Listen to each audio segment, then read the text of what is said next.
What's going on? I am Nando. And I'm DJ. And I'm Diggins. And this is Mostly Nitpicking, a podcast where every week we pick apart a piece of pop culture by looking exclusively at the details. Woohoo! The gang's all here. We're back. We're doing Matrix stuff this week. We got Matrix to do. Whoa! Or are we? Is this just part of the simulation, Nando? Or is it all just fake? We're not really doing the Matrix, but we're just making everyone think we're doing the Matrix? Yeah, I'm trying to think of a thing they would say. What would they it'd be like? We are doing the Matrix is both watching us and we are watching the Matrix. So the Matrix, I don't know. The thing is, Nando, we are not choosing to do the Matrix. That's what have already made the choice, and this is Right. the natural consequence of the choice. We are only here to find out why we are doing the Matrix. That's a right. great point. We would talk about causality and purpose, and it would be all the reasons why we're doing the podcast about the Matrix versus anything else. Holy shit, you guys. Is this podcast going to be really smart or just really complicated? Which is it, you know? What are we doing here? I don't think any of our podcasts are really smart, although I will say... That's a good point. That's a fair point. Certainly not since I've been here. Yeah. I did listen to the last two. No, he didn't. So did much. you?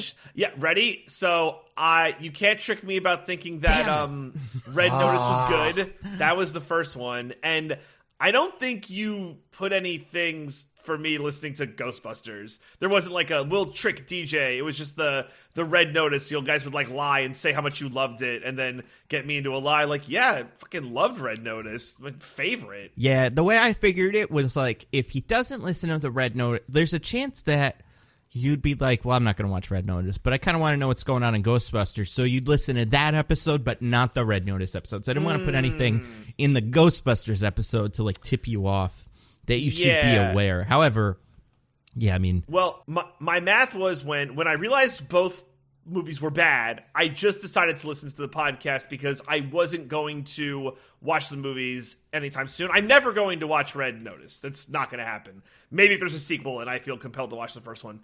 DJ, a billion people, every single person on Earth watched this movie 15 times. Netflix told me. So you watched it, okay? Don't try to lie to Red Notice. You got me. Yeah. Damn it, already caught me in a lie. You already forgot you watched Red Notice because you watched Red Notice. That's the thing. Every day or two we turn on Netflix, it's like, you want to watch Red Notice? It's like, oh, it looks fun. The Rock. Yeah, all right. And then, yeah, you forget about it once it ends, and then, yeah. It's like reset in your mind every time you get a new... That was actually their plan. They made a movie so formulaic and boring that it self-erases from your mind the second you watch it. So that every time you turn on Netflix, you just turn it on again. That's how it gets all those views. That's much exactly like the Matrix. It. Yeah, much like the actual Matrix. We just, we're on the sixth Red Notice, and we just never realized. We might be on deeper than that. And then Ghostbusters. I may watch Ghostbusters one day because I kind of want to see the spoiler for Ghostbusters real quick for anyone who hasn't seen it. The mute and then unmute in a minute. I might want to see the CGI Harold Ramis. But again, it's not a movie I'm like going to theaters to see. Yeah, they got you. Got me. It's more ghoulish in intent than execution in the sense that it doesn't look that bad. Yeah. But the idea that, oh my God, this guy who would not want this to happen because he was probably pretty anti-commercialism, it has just been turned into a fucking action. Use an action figure? There's an action figure. Yeah, the family that busts together, baby. Bustin', it's your family. That's it's him and the little daughter, or not the daughter, the granddaughter. Yeah, I wish there was an action figure of the mom. With just like a bottle of whiskey in her just hand. passed out on the table. Yeah. She's the coolest or one. Maybe one with her going to Pound Town with Paul Rudd. Oh my God. Yeah, right? That'd be so sick. If only. Is there any Carrie Coon's action figure besides like Proxima Midnight? But like, has she ever been in something where you could we mush her action figure and Ant-Man together to simulate what must have happened inside those big stone dog things? All the leftovers action figures. We could get one of her from those. Oh, dude, they should have made action figures. that show There's Funko Pops. Is that enough for you, Diggins? Are there actually? No, there's not. There can't be. There's at Funko least, Pops of everything. Yeah, there's at least 2. I don't know if there's one for her. It seems like there's one for the main character, his wife, and the priest. By wife, I mean like ex-wife, but her. That's Liv bananas. Tyler's one. Yeah, sorry, Carrie Coons. She was in... Well...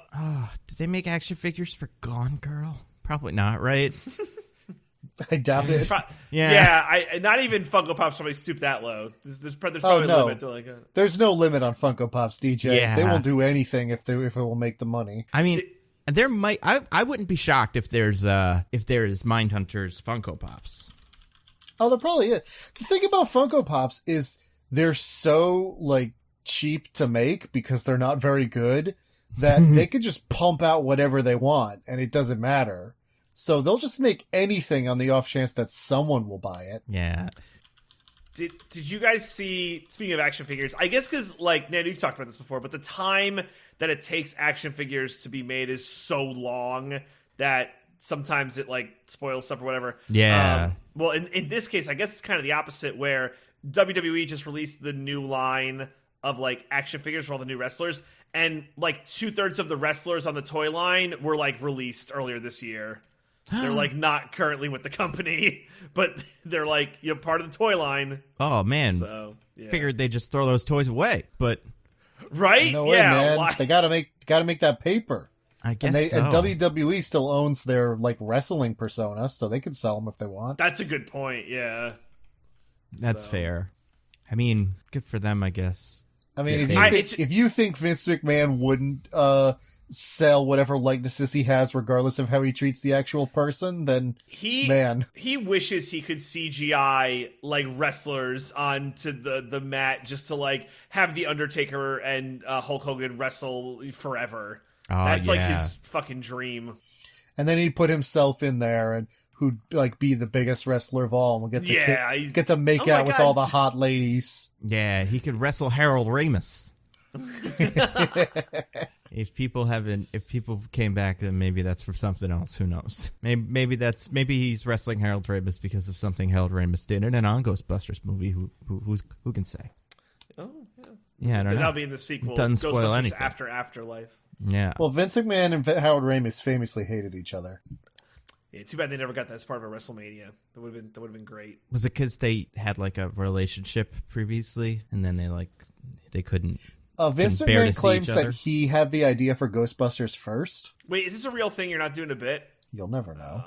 Man, you guys, you're so good at getting me. We got new bits, DJ. You haven't even seen them. I mean, you listen to the show, but you didn't see them. Well, yeah, right. And I don't know about any bits that you formulated, in the pre-talk or the post-show or all that time playing Halo Infinite. You might have gotten new bits, and I just totally missed out while I was hunting that mood. I listened back to that, by the way. I'm the dumbest person alive. Slathering honey. I'm an idiot. I was even trying to tell you, like, DJ, it's 1 degree. It's not complicated. I'm not trying to trick you. I don't know if I was tired or I was infected with like COVID brain from secret COVID I got. Like, but that was hard to listen to. I'm super dumb.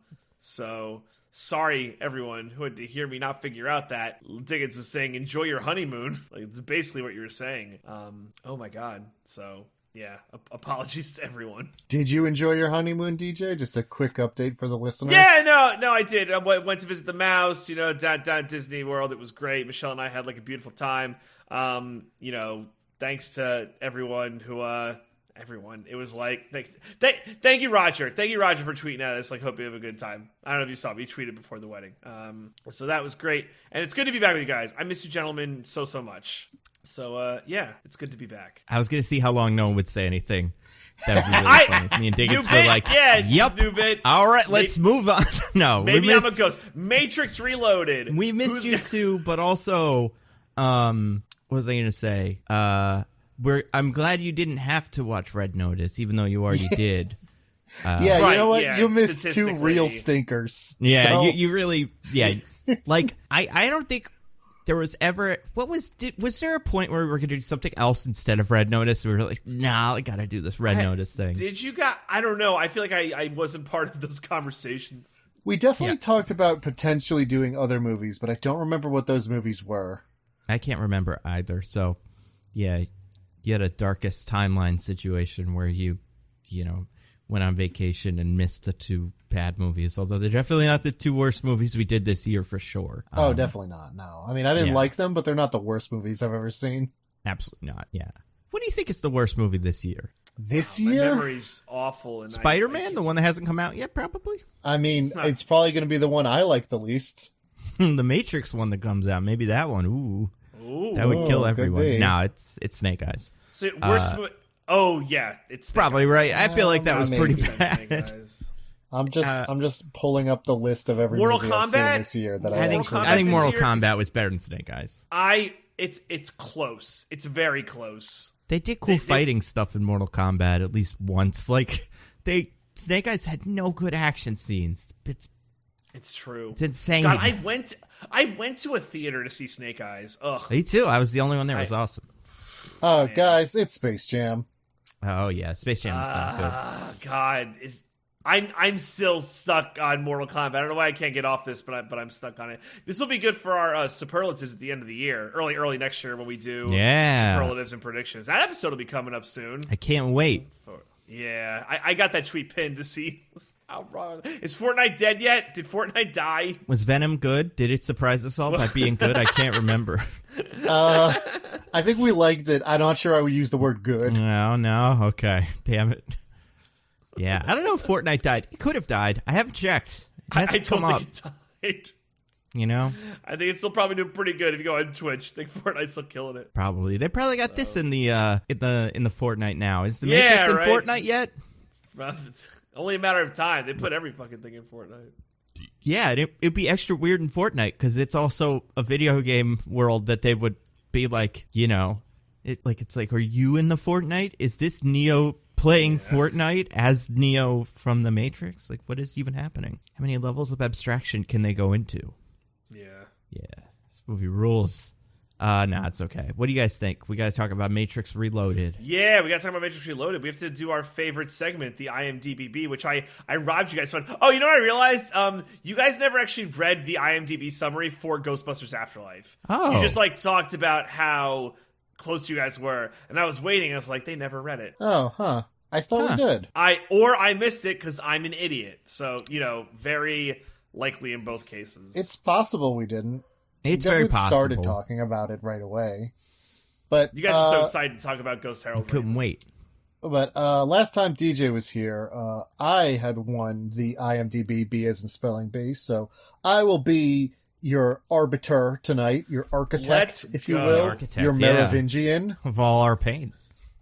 Who to go first? Well, I believe. Let's see. What was the last movie you did, DJ? It could just be that Nando does. Well, it was Eternals, but it could just be that Nando because that was you versus me, so you get to pick because you were the previous loser. Okay. I almost want to punt on this and have Nando go first. I'm just like that's one of your two options. Yeah, go for it. This is gonna be a disaster. Okay. I just I was thinking about this just while you were kind of setting it up, but I don't even kind of know where to start. But I'm betting it is. See, the tough thing about this movie is I'm gonna say there's definitely a word in this one that if either of you say, you win instantly. It's Merovingian. I was gonna say, is it Merovingian? I love that word. I'll give you the one hint. It's not a noun. Is it one of those things where the movie is not done from the perspective of our main character, but another side character? You've gotten all the hints you're going to get. You've gotten all the hints you're getting. All right. Okay, well, Nando, you get to kick it off. Okay.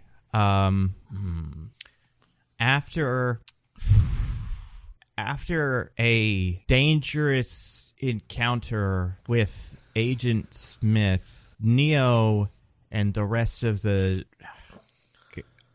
warriors, I don't know what you call them, all the guys have to choose whether to save the God, that doesn't even work. They have to make a choice that'll affect the future of the whole Matrix. I hate it. Whole world, all humanity, let's say. So I don't know. Okay. All right. I think I know what I'm going to go with. In order to save the last human city, Zion, Neo must venture back into the Matrix to face off against an old foe and make an impossible choice. That's pretty good. You both did so bad. Okay, great. You both did so bad. I'm fine with that. Oh my god, Mulligan? Give us the tiebreaker game or something. Tiebreaker game. We're going to do the tiebreaker game with the word. Because I said there's a word. Okay. Oh, no. Here's what I'll say. I'll allow other words if you say them. There is one particular one I'm thinking of that the game instantly ends if either of you say it. Okay. Well, Nando gets to go first. Okay. Prophecy. How about that? Nope. Expunge. No. Oh, man. How about reloaded? Is that in there? No. You'd think so, but no. Artificial intelligence, if I'm allowed to use that as one word. Yeah, I'll allow it as one word, but it's not in there. Oh, my God. I can't even... Full penetration. How about that? Is that Oh, no, I'm afraid not. Oh, God. Extermination?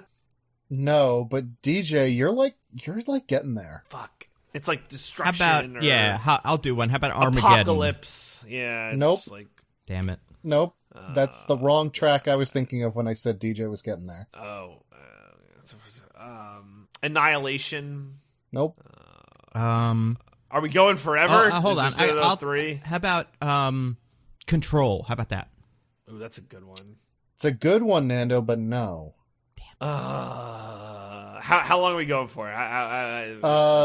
After this one, DJ, you both get one more. Oh my god.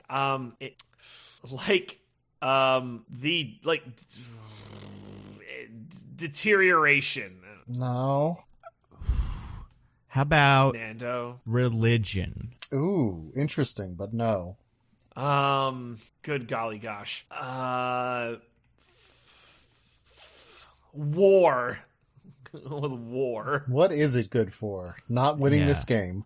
All right, what's another tiebreaker? Come up with another one. Or, okay, wait, hold on. Nando, did you say Neo in your summary? I forget. I don't know. Probably not. He may have. I said Neo. I said Neo. I know, I said you Neo did. must venture back. That's why I was asking him, because if he didn't and you did... Well, I don't want to, since we don't remember, I don't want to say you win for saying that, and then it turns out Nando did say Neo. That's fine, all right, I guess we'll do that other tiebreaker I did once, where I go back to goofs. Goofs, no, not the goofs. I always lose goofs. We did goofs like once. So right, you lost it once. How are we this off? How do we not get like a mulligan on the thing? It feels. I mean, we haven't even gotten any of the words, so it's not even like I feel like my second choice would work at all. I just would still suck. Here's a goof for you.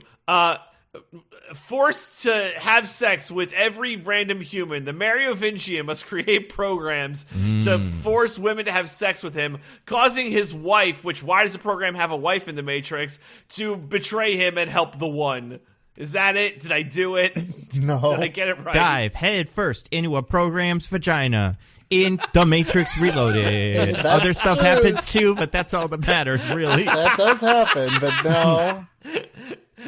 Hold on. Okay, I got the goofs up. Do you guys want to venture a guess at any goofs? Yeah, just do the goofs. I mean, I'm going to take a wild guess that one of the goofs is just you could see something you're not supposed to see in the reflection of somebody's sunglasses. Let's see. It's got to be something like that. That is true. Yeah. I'm sorry, I'm misunderstanding. What's the game here?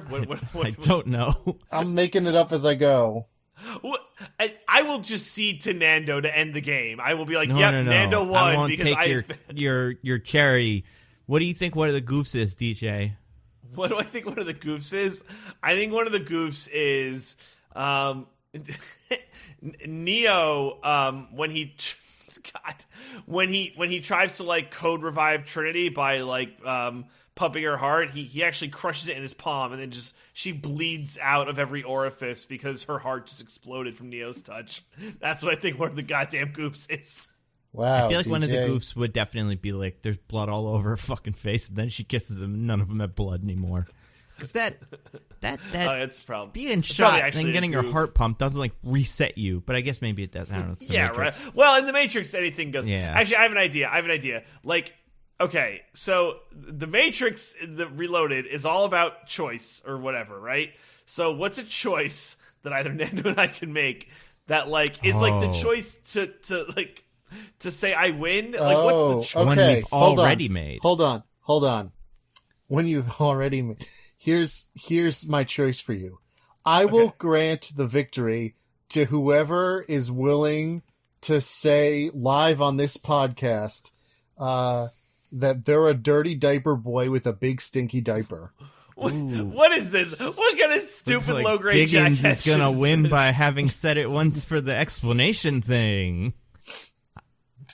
Why must we debase ourselves for this victory? Because that's the only way I can make it a choice. Are you willing to debase yourself just to win this game? I choose to not do that, but still win. I'm a dirty boy with a big stinky diaper. A dirty diaper boy, DJ. I'm a dirty diaper boy with a big stinking dirty diaper. All right, DJ wins. Impossible. I'm mad. I'm mad I won. I almost want to ask a Red Notice based question now. I want to. Do you want to know?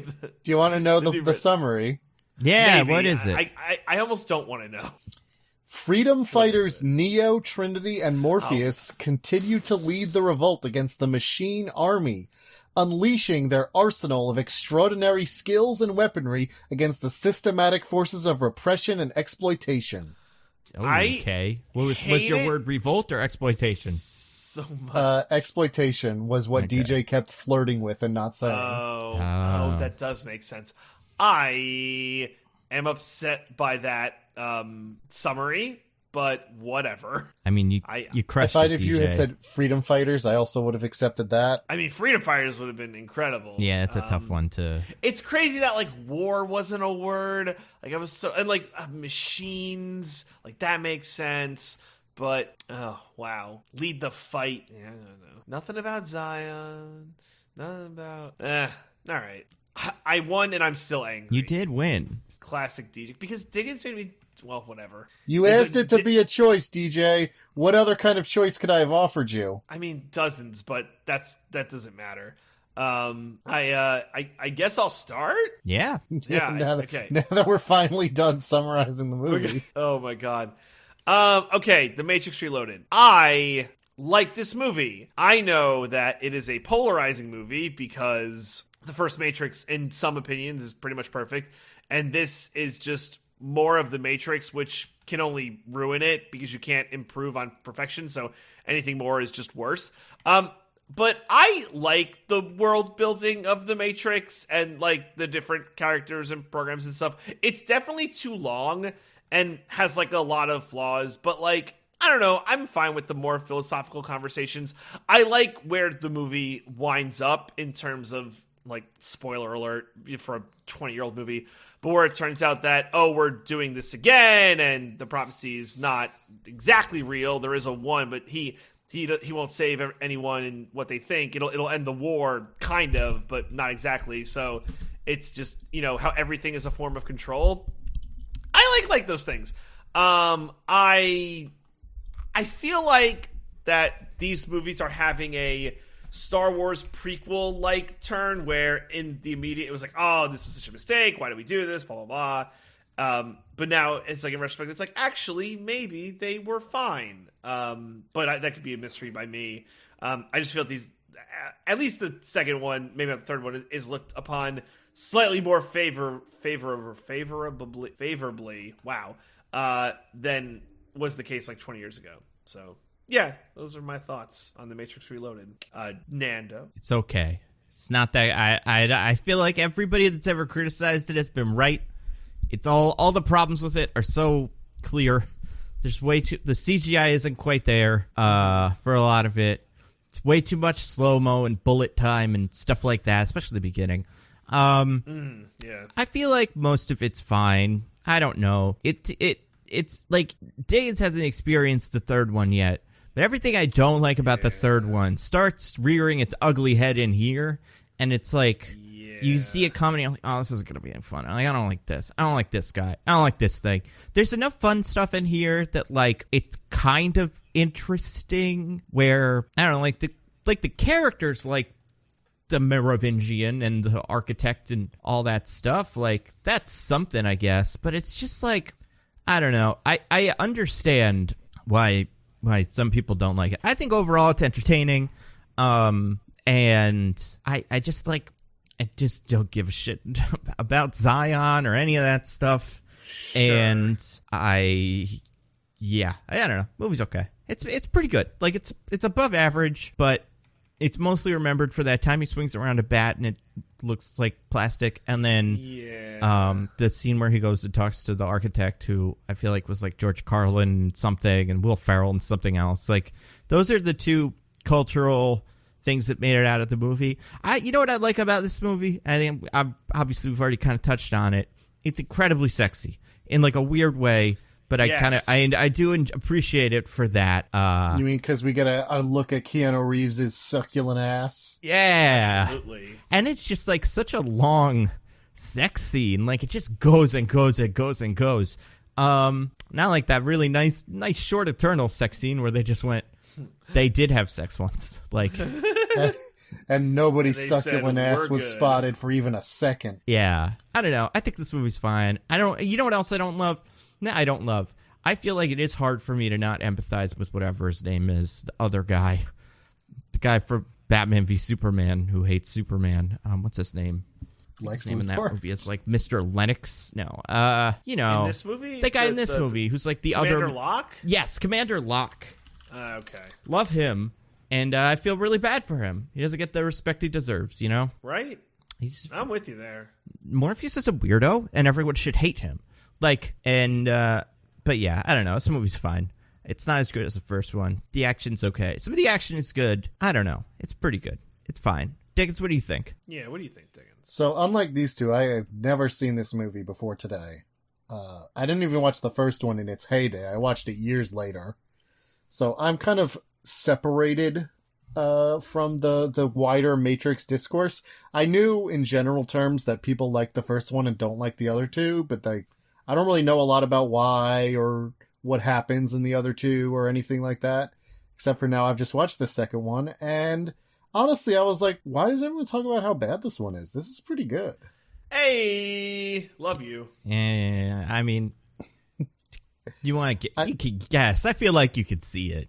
I mean, yes, it's not as good as the first one. That's true. And I guess some people don't like that they're being more explicit about the kind of the philosophy and like religious themes, which I'll admit are perhaps not as deep as they are pretending they are. Mm-hmm. But overall, I mean, it's still really stylish. It still has cool action scenes. Like, yes, some of the CGI doesn't hold up, but I was surprised how much of it kind of did, to be honest. How much of it still looked pretty okay. And you know, this is maybe an expectations thing where I've spent what is it now? 18 years hearing about how bad this movie is, and now I finally watched it, and I'm like, actually, that's pretty good. But yeah, no, I understand, yeah, like the more philosophizing, it's definitely less of a story than the first one, in a straightforward way, but I like the action. I actually like the kind of armchair philosophizing of it. I like that we're going to see people named the Merovingian, the Keymaker, the Architect. I like the big, dumb, proper nouns like that. I think it's fun. So yeah, no, I overall quite enjoyed this movie. And I'm kind of excited to see the third one now. I mean, I know everyone says that's the worst one, and maybe I'll hate it. Those expectations. But I don't know. This one I enjoyed. The first one's a classic. It's, I'm maybe enough of a contrarian that I'll like the third one now. Now that I'm seeing this one, and I'm like, people hate this one, and I like it, so maybe the third one's not so bad. You'll like parts of it. Yeah. I can see what parts you probably won't like. I mean, this is all pure speculation. Not watch the third one, have no idea if I will like it or not. Well, and Diggins, I wasn't joking when I'm like, I really think there's like a turn on these movies, like in retrospect, it's like, actually, maybe they weren't that bad, but we were blinded by how good the first one was, and, you know, it just felt like I can't. But, like, I think with, you know, the benefit of time, and we'll see what happens with this fourth one, like, if it's just the first one again, and we're like, oh, man, this is what it is when it's bad, but, you know, I think, you know, versus, like, if just, you know, another... like a continuation of the series versus another take on the series. Well, part of the problem for me with not like with Diggins having an opinion right now, but like this movie way more than the other one is like a 2-part movie kind of like set in It's like true. envisioned as it seems as a story, told over the course of 2 movies. And Sure. I think this movie sets a lot of interesting things up or like starts doing some cool stuff, but I just don't think the ending, like I feel like as one story it doesn't quite work for me. But yeah, I think most of the stuff in this movie is cool enough.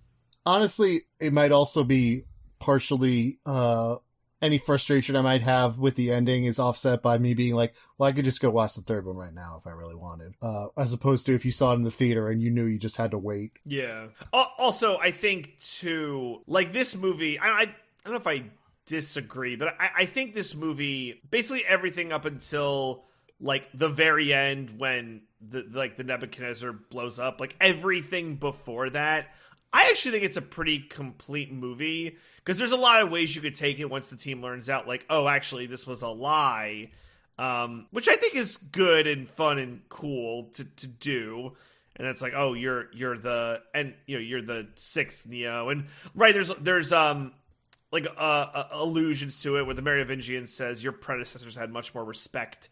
You go back, oh, that's what he meant. I think you're right, DJ. I think there is like a complete story here. It's clearly part of a larger story with the robots coming to Zion and everything that doesn't get resolved. But I think there is the idea of like choices and the previous Matrices and everything that comes to a head in the architect scene where Neo chooses to not do what all the other previous ones have done. Yeah. That I think does tell a complete story. But again, I do understand why they were really hyping up the threat of the robots coming to Zion, and then that doesn't get resolved by the end of this movie. Well, yeah, I feel like it's all about that choice, and you see him make the choice, but then the consequences of the choice don't, materialize until the next movie. Yeah. So it's like, well, this is a story, but also it's like it's almost like we're ending on like a really nice little happy ending of like, and then everything was fine, and they probably lived, and it, I don't think that choice of saving her as one movie feels like it works for me because it's just like nothing happens. Like it just happens and then everything's fine. But there's no like, I don't know. The stakes don't really exist. I guess for me, it's a distinction between that where it's like there is a story being told that is part of a larger story that needs to be finished, but you still, are seeing an arc start and finish, as opposed to say like when they cut the last Harry Potter movie in half. And it was literally just, they just decided a point where it ended. And then the next movie, like there wasn't even a beginning. They were just like, well, gonna keep going with this movie. Same thing with the Hunger Games. The same exact thing in the Hunger Games. And the Hobbit. The second and third Hobbits are really bad with that. So I guess it's not the worst. I guess maybe it's alleviated also by the fact that so many worse versions of that have come out since this movie. Yeah. And I did look this up. This movie came out in 2003, and then the next one also came out in 2003. Yeah, it was like right after. It was like they filmed them concurrently. It was conceived as like a 2-part thing. Yeah. And it, I don't know. I think it was, I don't know what it was about this movie that people didn't like. I mean, it's also surprising to me that like I've always heard how much people don't like this movie, but then so much of the imagery and stuff I've seen referenced about the Matrix comes from this movie. It's true. Like the stopping the bullets with like in that one scene where you're fighting all the dudes. Yeah. And the Burly Brawl, the fight in the Merovingians mansion, the freeway scene, like all of that I've seen referenced so many times. Well, the Burly Brawl is the thing that's, I would say, like one of the negative. I would say that image in my head is like the absolute lowest of Matrix memories. Only because... Really? Right? We're talking about the one in like the street, like the basketball court. After he talks to the Oracle, yeah. Yeah. Yep. Oh, yeah. Because that's when he turns into a really bad CGI model for a while. Not like for a while, but that fight, which is kind of cool, is interrupted by a bunch of really not quite there CGI. And I feel like that was I think that's the problem for me with this movie. But really that bit, it's like there's bits where the CGI in the first movie was like there to, I don't know, it felt like they knew what they were doing in terms of like working it within their limits of like the bullets won't look real, but that's part of it. They'll look kind of weird and, 3D and CGI-y because the world is 3D and CGI-y. But in this, I feel like they stepped a little bit too far into the uncanny valley with his plastic body. But it is like there's bits where that fight works for me, and it just keeps going and going and going and going and going and going. But yeah, I mean, I think to your point, Nando, where I think at the time, I think The Matrix was such a revolutionary movie. That's the next one, DJ. Right. And it was just like, oh, this is so good and incredible, and what a great concept. And then to follow that up, with something that's like a good movie, but it doesn't even get close. I just think it's hard to, in the moment, like get excited for it. I think I know I keep going back to this, but it really feels of a kind. Like I go back and I think about the prequels, and even Star Wars Episode 7, everyone's excited for, oh my god, Star Wars thing, and it's like, oh, this falls so flat. But then with the prequels, you're like, well, it could have been so much worse looking at 7, 8, and 9. So then you kind of give Hold it like, on. all right. Hold on. The prequels are not better than 7, 8, and 9. I don't even like 2 of those movies, and I'll say that. I don't think that's like a consensus. Yeah, I feel like I don't know. I feel like it's right up there. Like I'd tie them both for bad. Yeah, I think it's like up in the air. Yeah. For like what is worse than the other. I mean, at least one of the sequel movies is good, as opposed to the prequel movies. Sure. Yeah, but at least the prequel movies are telling one complete story as like a sequel of movies and not painful to watch because of how much the individual movies don't get along together. Like the prequels feel like a complete vision, maybe a bad vision, but I think that it's hard. Another point to Nando, your point where it's like 2003 both came out, because I didn't see these in the theater at the time. I might have seen the third one in the theater. My dad might have taken me. But I don't know what the discourse was between the feelings on 2 versus the feelings on 3. And it might have been like 2 might have came out, let's hold reservation, 3 comes out, this is garbage. Because I think we'll explore this next week, but I think 3 has like a lot of failings that the 2 stuff probably gets wrapped up under. Besides, like, discerning 2 and 3 as separate movies. Yeah, that might be part of it as well. to watch 3 again myself, because it's been a little while since I've seen it. But I have gone out of my way to watch the second Matrix, like, after watching the first one, to be like, what was this? Like, I've done that, like, a fair amount of times over the past, whatever, like, decade or whatever. I can't remember the last time I went and watched 3, because I don't have fond memories of it. But maybe I'm wrong. Maybe I'm having revisionist history where, it was so bad when it really wasn't. yeah, I mean, I also think problem with 2 from 1, and we'll get to like the details, but 2, I feel like, or 1, I think is very accessible as a movie. Not even just concepts, but in the way that those concepts are communicated and kind of how everything just, I don't know, it's really well paced, and it's not like simple, because it's not simple, but this movie is just so complicated in terms of like they're constantly throwing new concepts at you, and names and characters speak in like the architect uses words that are annoying, and like it's like, man, just I need what's his name? I need Joey Pants back just to tell me what's going on. Because he talks like a program, right? That's kind of the idea. Well, but they all do. The Merovingian does. The leader of Zion does. Yeah, exactly. So like that's, I think, part of the inaccessibility of it, or why I think people don't like it, is like Matrix 1 had a lot of characters that were just like guys and like people that would like sound like people, and this one is very like it's Neo, it's Trinity, it's Morpheus, and then like a bunch of conversations. I mean, well, she's unfortunately, Tank wanted too much money. Oh yeah, that's right. Is that what happened? It's not clear what happened. It's the most popular theories are he wanted too much money, or he was kind of a huge pain on set in the first one, and the Wachowskis decided they didn't want him back. Yeah. And, like, we get a little bit of what's his name, Michael from Lost, who I don't remember that actor's name, but the new guy who's not new guy, but Link. like the fourth. Was it? Link is the Link, character name. Right, yeah. So, yeah, I mean, he is in there, but it is, I don't know, it's tough. I want to like this movie. I really do. it's just a lot of long speeches. A lot of guys being like, I am the Merovingian, and this is what I believe. Da-da-da-da-da-da-da-da-da-da-da. And then they go to a new guy, and they're like, what is your deal? And he's like, I'm the architect, and this is what I believe. Da-da-da-da-da-da-da-da-da-da. And I think that's kind of off-putting compared to the difference between you and me, Nando, is that I like that. I enjoy it. I like but it too. I don't think that's not a criticism. That's just like a fact of life.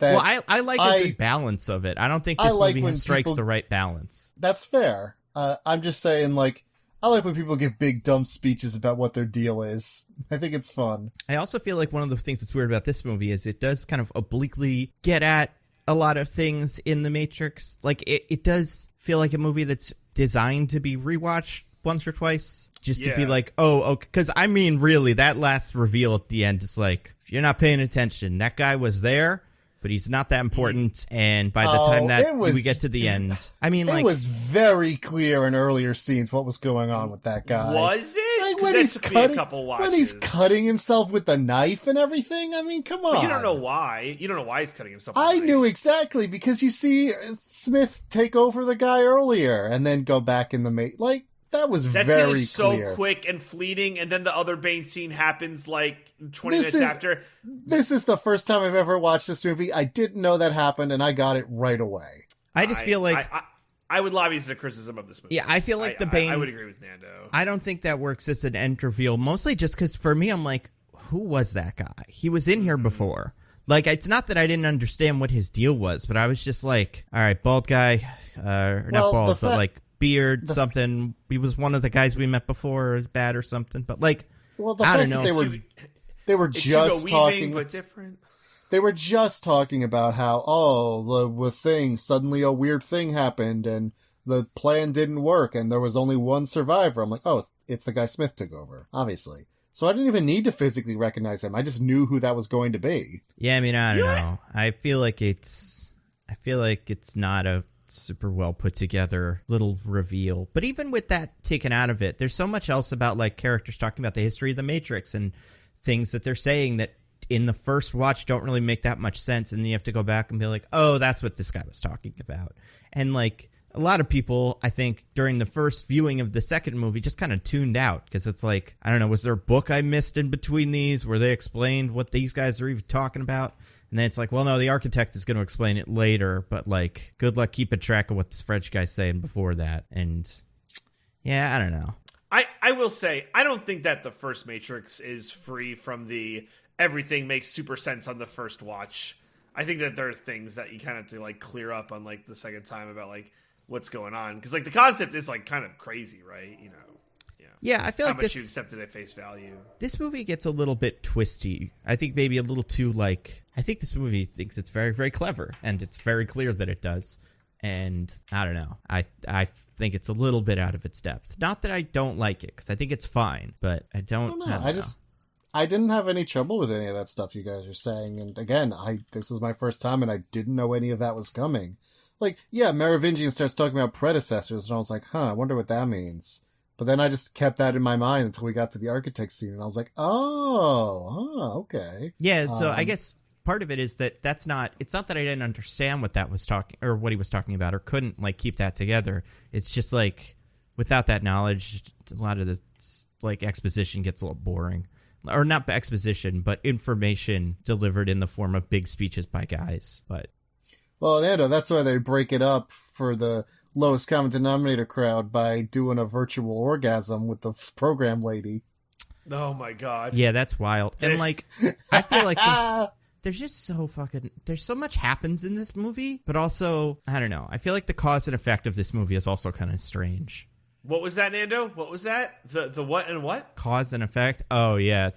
Would you like to go into a 5-minute monologue on what you mean there? Yeah. About cause and effect? Could you repeat your point in a French accent? I wish I could, but I can't. I'm not even as sick as that guy who...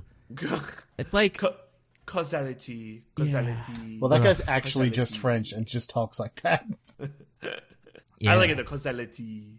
I don't know. Where do we start with this one? The beginning is the bit where Trinity does the backflip and stuff, and it's like a dream, maybe, but maybe not. How'd you feel about the nonlinear storytelling? Premonition. I mean, there's not that much of it. It's just it's really just that bit, and I'm like, I think when it came back, I was like, oh, I see where we're going with this. I think by the end, I was like, wait, how did this happen? Like, he saves her, and I'm like, I know he didn't do that the first time, but I don't remember what happened to her. But then I went back and watched it, and she just, like, slams into the ground. I think she, like, hits a car. Yeah, she hits the car that the agent ends up hitting in the end scene. But I don't know. I didn't love that action scene either. I feel like there's just way too much bullet time. So, like... Yeah, and it doesn't make sense. It doesn't make a lick of sense. It's like the agent's not even dodging the bullets. Like, they're just passing through him? I don't know. Did the agents get good enough to where bullets don't affect him? They did get their code updated. Apparently. I guess. I guess guns don't matter no more. Yeah, there's like... Swords good. Swords are way better than guns, yeah. And like... it's funny because she like is pointing directly at him with her giant machine guns or whatever they are, and he's pointing directly at her with his pistols, and they're just both shooting at each other, and it's in slow motion, but it's not like we're seeing the slow motion and we're like, oh, that's why that one missed, that's why that one missed. Right, exactly. It's just like the bullets are going so slowly they could hit him, and it's like it's a weird, I don't know, it's a weird start for this movie. It felt like the bullets were just passing through him. And the start of that kind of feels like, oh, you guys like bullet time for the last one, huh? We got some bullet time for you. Here's a full minute of Carrie Ann Moss bullet timing. You happy now, kids? You like that? Yeah. Get out of our mentions. Yeah. But then she wakes up and she's not in a death thing. What is the actual open for this movie? Right? Oh, right. He wakes up, yeah. Neo wakes up to... She remains sleeping. It was a Neo dream. Because he's the one. He's the one. He has the sight now, which I guess. It's interesting that his Matrix powers also work in the not Matrix world. Yeah, I'm excited to find out what that's about. Well, yep. So am I. Matrix 4. Hopefully they explain it. I mean, I think they do, but I can't remember what it is besides. Yeah, like it does. I can't so promise sick. what they do or do not explain. Yeah. Yeah. He's like a cool guy now. Everybody likes him. It's interesting. I like the one. bits. Yeah. Turns out a lot of people in Zion believe in the things Morpheus says. I would love, like, because it's been 6 months since the first movie, the events of the first movie. So at some point, Morpheus got to go back to Zion and be like, guess what, fuckers? They plug Neo into the Matrix and they get to look at what he does. And it must have just been like, I would have loved to see that. Like, Morpheus, double middle fingers. Like, I told you, motherfuckers. Fuck you, Commander Locke, you piece of shit. Just look at what I found, you dickheads. Found the one. He can fly and shit. None of you can do that. So that would have been cool to just see Morpheus like dunk on everybody. Yeah, he's pretty cool. I like Morpheus in this movie. He's still my favorite. Like, I feel like he's the part of this movie, all these movies, that's the coolest. You'll be really sad then when we play the online game for the MMO for the podcast and you see him die. It's okay. There's another actor in the new one that looks just like him, and we're all just going to pretend, I guess. I don't know. Oh, God. We'll figure it out. Maybe it's his son. Whoa. Maybe. Whoa. Yeah. Or maybe we didn't know that you could put your body into another guy or something. I don't know. Or you could change your appearance. Why not really change it? I don't know. I feel like the cool thing, like on the Morpheus point, even though like he still gets to be captain, even though like the one is on his crew, and like he's still got his like Morpheus wisdom, and like when they're on the elevator after the Merovingian visit, it's like, are you sure we did everything right? He's like, we did everything we could because we are still alive, and that's the way it is, and that's the way it shall be. And it's like a little speech before like the 3 captains, 3 objectives, Providence. I hope one of you doesn't automatically die, because that would really suck, although ultimately not really matter all that much. Well, actually, no, I guess it would matter incredibly. There's a fair amount, but also, yeah, he's... What... Guys, do you think that maybe faith is a theme of this movie? I think everything is a theme of this movie. I'm not sure what this is not a theme of the movie. I don't know. Livestock? Well, no, that's in there. What's like not a theme of this movie? Capitalism? That's definitely in there. Oh, damn. That's the Merovingian's whole deal, kind of, maybe. It's like he tricks you into consuming things and getting happy based on them and stuff. I'd say he's more of a criticism of strict rationality than anything. Mm-hmm. Yeah, there's a lot of themes going on in this movie. Do you guys think that Neo goes to the source if Trinity's fine? What do you mean fine? Probably not. Oh, you still don't think he goes to the source? Well, I mean, he wouldn't. If Trinity doesn't plug into the Matrix, because he would not have to rescue her, because the other captain, whose name I can never remember, it's like Sloan or Soren, whatever. Jumbo. Soren, I think you're right. Come on, Soren, we're all like Jumbo. Soren California Adventure. Exactly. Yeah. That's what I think of. I'm like the ride. So if Captain Soren and his crew doesn't get fucking wasted, Trina doesn't have to go in. Does Neo go to the source or not? I mean, he still doesn't want her. She would die in that situation regardless of whether she's in the Matrix, right? Yeah, that is true. Like so. They don't frame it. They don't frame it that way. And maybe if he invited, like, oh, she could come with you, then maybe he'd think about it. I thought it was weird the architect wasn't like, the way to save her is to pick her as one of your 23 and go with the source. Yeah. That would have been better, arguably. But no, I think Neo still wouldn't have picked it, because I feel like a big part of the idea here is that Neo is breaking the mold. Like, the architect is laying forth this idea of everything is under a strict control, and even your choice is an illusion that we have set up and everything. But in the end, even that doesn't work, and Neo ends up breaking it. And I feel like that's important. Yeah. It's so important that he gets to just take out the Sentinels at the end. It's pretty dope. Oh man, we'll get to that. What did we think of Zion? Pretty terrible. Zion's where... Yo, no, I want to go to Zion. Sick rave. Zion looks so fun. Zion smells awful. You know it. Maybe, but it's the apocalypse. Who cares? Ugh. Tell me that party didn't look fun as fuck. Everyone's got sick dreads. They're banging on steel pots to make sick rave music. Man, who's not having a great time at Zion? Am I right? Yeah, come on, Nando. Don't be a square. See, Diggins doesn't know. And in the next one of these, we will see a different version of this. See a certain club. And I feel like when you look at these movies, it's like, oh, man, that's what my 2000s. I mean, I don't know. Even back in the 2000s, I never went to any raves, but I watched Blade. I knew what a fun, dirty one of these looks like, where everybody's covered in blood and stuff. And this one is just that, but sweat and dirt. It's like, ugh. And everyone's like grinding together on the dance floor. It's a big old orgy. It's not. It's not my. Wow. I don't know. It's not my thing. You're a Philistine. Maybe. I swear, Nando. He's not a Philistine. He's a prude. He doesn't want to go to a big old orgy. Apparently, I want to go home with soap. Soap and water. I want everybody to be nice and clean. Wow, What are you, a nun? Apparently. Yeah, come on. Are you clutching your pearls? I don't understand this. What take is this? You don't want to be in a big, messy, sweaty orgy? Come on. That is correct. That is 100% my take. My gosh. Pick and choose my orgies, apparently. But, you're allowed to just go back to your room and have sex with Keanu Reeves. Yeah, that's fair. Yeah, that is also allowed. Yeah, why don't any of the rest of them do that? I guess maybe some of them don't have rooms. Where do people live in Zion if you're not Keanu Reeves? They all have the bunkers? They all live in those bunkers, yeah. Also, he says, you know what I'm thinking? Everyone's here, so let's go bone.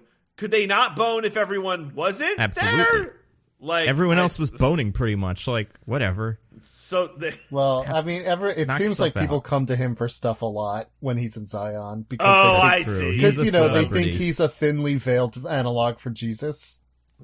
Thinly veiled. Yeah, he's very an analog for everything. Very thinly veiled. Jesus, Moses, I don't know, whatever. Pick your thing. Pick your religious guy. He's that guy. But there is like a lot. I do like the bits. I like the idea that he is in the Matrix, and he's like, or in Zion, he is like a celebrity, but also I do like that Lennox doesn't like him, and he's like, nice. Like, I like thinking about this from the perspective of that character, and just like, imagine if you were trying to do a whole war in today's time, and then someone was like, by the way, my new guy is Jesus. We have to let him be in charge. And you'd be like, no, dude, no. It's like, everyone thinks he's Jesus. Like, okay, but still, no. And that's what this guy's got to deal with. It's a pain in the ass. Well, then it's like it is a bummer when you're like the war commander and the politicians are like, yeah, you could run it however you want. As long as you let the Jesus people do Jesus things, you could run the defense however you'd like. Yeah. Oh, and guess who's going with Jesus to go die in Jesus' mission? Everyone you care about, in spite of you. Yeah, like your fucking girlfriends. They like Jesus more than you do. I will say, I think the Niobe plot line is not good. She just changes her mind for no reason. I mean, right? I don't want to say this movie has a strange... This movie specifically, I feel like the Matrix movies don't all, but this movie has a strange attitude towards women and what they do and stuff. When we get to... What's her name? What is her name? Niobe? No, the other one. Persephone? Something like that? Oh, Persephone, yes. Yeah, yeah. just Monica Bellucci. Monica Bellucci's one, yeah. Related to the Bellucci's? James Bellucci, yeah, that's his sister. She's the, yeah. She was going to take over, according to Jim. Can't tell if DJ's being serious or not. Yeah. This is an ignorance of me. No. Yeah, not Monica Bellucci. Monica Bellucci. Yeah, with C. She's like super Italian, if that wasn't clear from the movie. Not that she's Italian in it, but that she's not an American. She is a famous European actress, most well known for being insanely hot. Yeah, I mean, and she was in Spectre, too. She's the lady who James Bond has sex with right after her husband's funeral. Remember that? Yeah. Yeah, she's in that. Yeah. Yeah, I mean, she's cool. She's in this and that, and probably other stuff. Those are the only two things I really know her from. She did not age from the years 2003 to 2015. God damn. I refer to my statement about her being mostly known for being insanely hot, DJ. She was also in a movie called Shoot 'Em Up. You guys seen that? I remember that movie. I have seen Shoot 'Em Up. She was in that? Apparently. I saw it once in college and I haven't seen it since, but... Yeah, I watched it in high school, which is the right time to watch Shoot 'Em Up. Yeah, I'm sure it holds up 0. I know Paul Giamatti's in it. It's probably kind of fun. Maybe we'll do it one of these days. But yeah, she's the. So I don't know. I feel like between the character, what did we say her name was? Naomi, and then Persephone and stuff. It's got an interesting. I don't know. It's interesting. But then I do have a lot of questions about that. But yeah, sorry, go ahead. What's going on in Zion? Politics, you know? I think that's the other thing. I think people, much like the prequels, people were like, man, this first one's kind of interesting. The second one's a lot of politics, and that is not as fun. But I don't think it's quite as bad here. So the main thrust is, right, like, everyone's got to go back to Zion to defend Zion, however many ships, right? All the captains are, like, meeting. And Morpheus is like, all right, could someone please stay behind to take a message from the Oracle? Please, pretty please. Morpheus can't go. They got to return their ship. And they get back, and Locke's like, you fucking a-hole. Then the council has to discuss and, like, figure out all that nonsense. That's, like, the starting politics. I will say, to Morpheus's credit, not only do they get a message from the Oracle, but nothing bad happens to the ship that got left behind, so in the end it was fine. Yeah. That's true. If anything, it was Commander Locke's plan at the end that fucked it all up. Ooh, maybe he sucks. That's true. Well, it's not his fault that a Smith took Bane's identity and fucked it all up for him. Yeah, and it's not his fault that one screw broke or whatever, and then everyone on that ship died because they were in Final Destination. Really, it was just the bomb, right? Also, the Sentinels had, like, did they just develop bombs? Those bombs would have been useful. The bomb had nothing to do with disrupting Locke's plan. That was just the crew that was helping.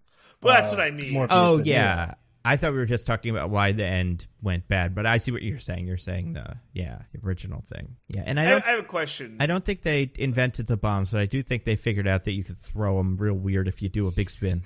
That's their innovation between these movies. But the thing is, they do the big spin to throw them, but then it seems like they're just self-propelled and have homing capabilities. Yeah. They curve down tunnels. And they almost are like little guys, because they have, like, eyes and, like, a little mouth, and it's like, well, turn the MP on now, because it's a little guy. But, yeah, they don't bother. That bomb's just a little guy. Yeah, it's just a little guy. Just a little guy. It's pretty cool. Maybe that's what it is. Is the people see the bomb, and they're like, oh, it's just a little guy. We don't want to kill him. It's so sweet. He reminds me of my little guy at home. Aww. He's got to kill us. He's got to burn us up into a big orange fireball and then a blue one. That bit was cool when it exploded. I don't know. What'd you think of Zion? What else? What about that guy that's in charge of it? Who's like... The one counselor? Yeah. He's fine. Yeah.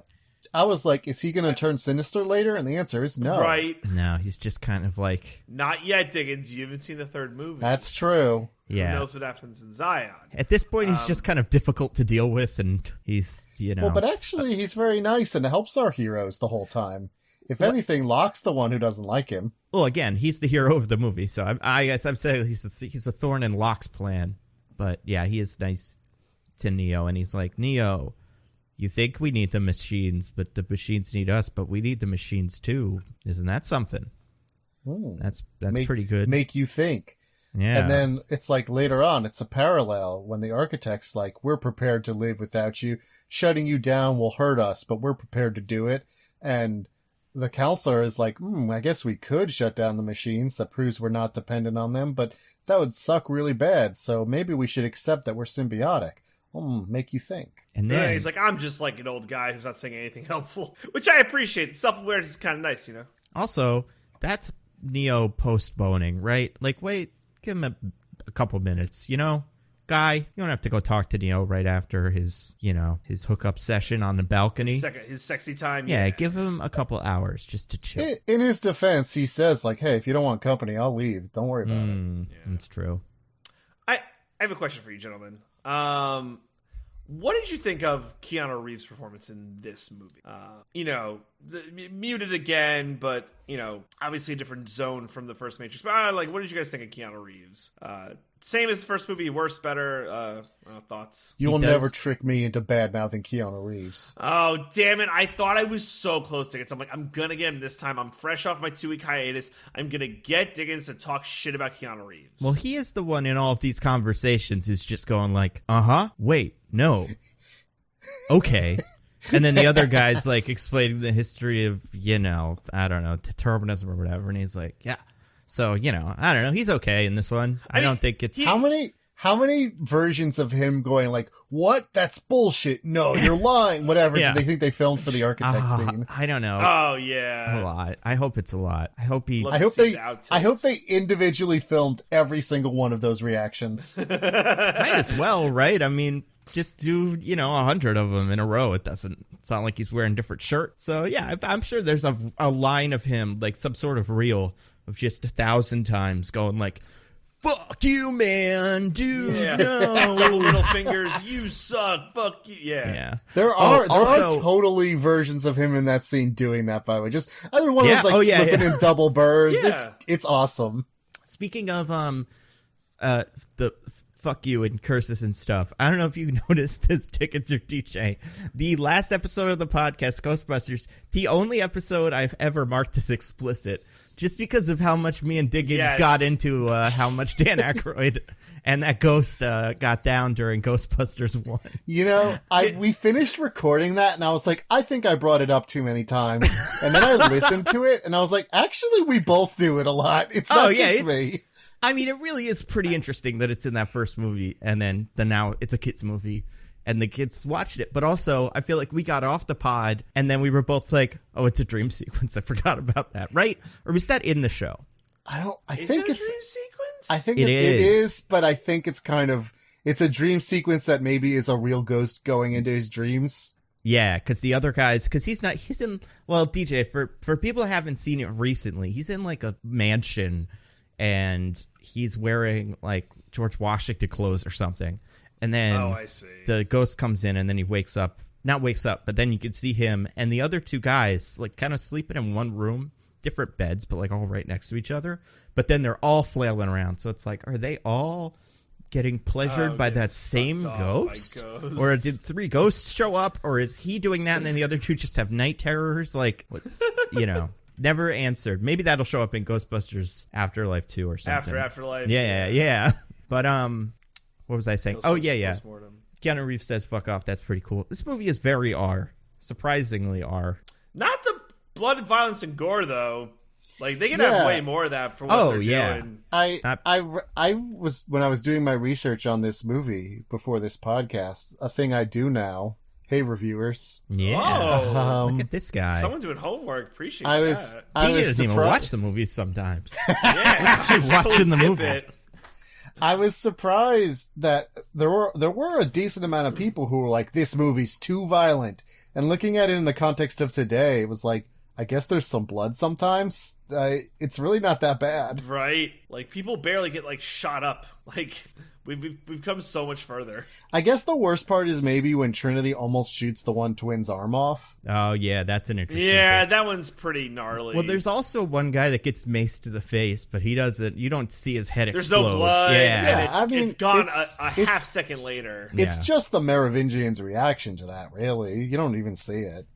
So there's two times that happens, and once you do kind of see it.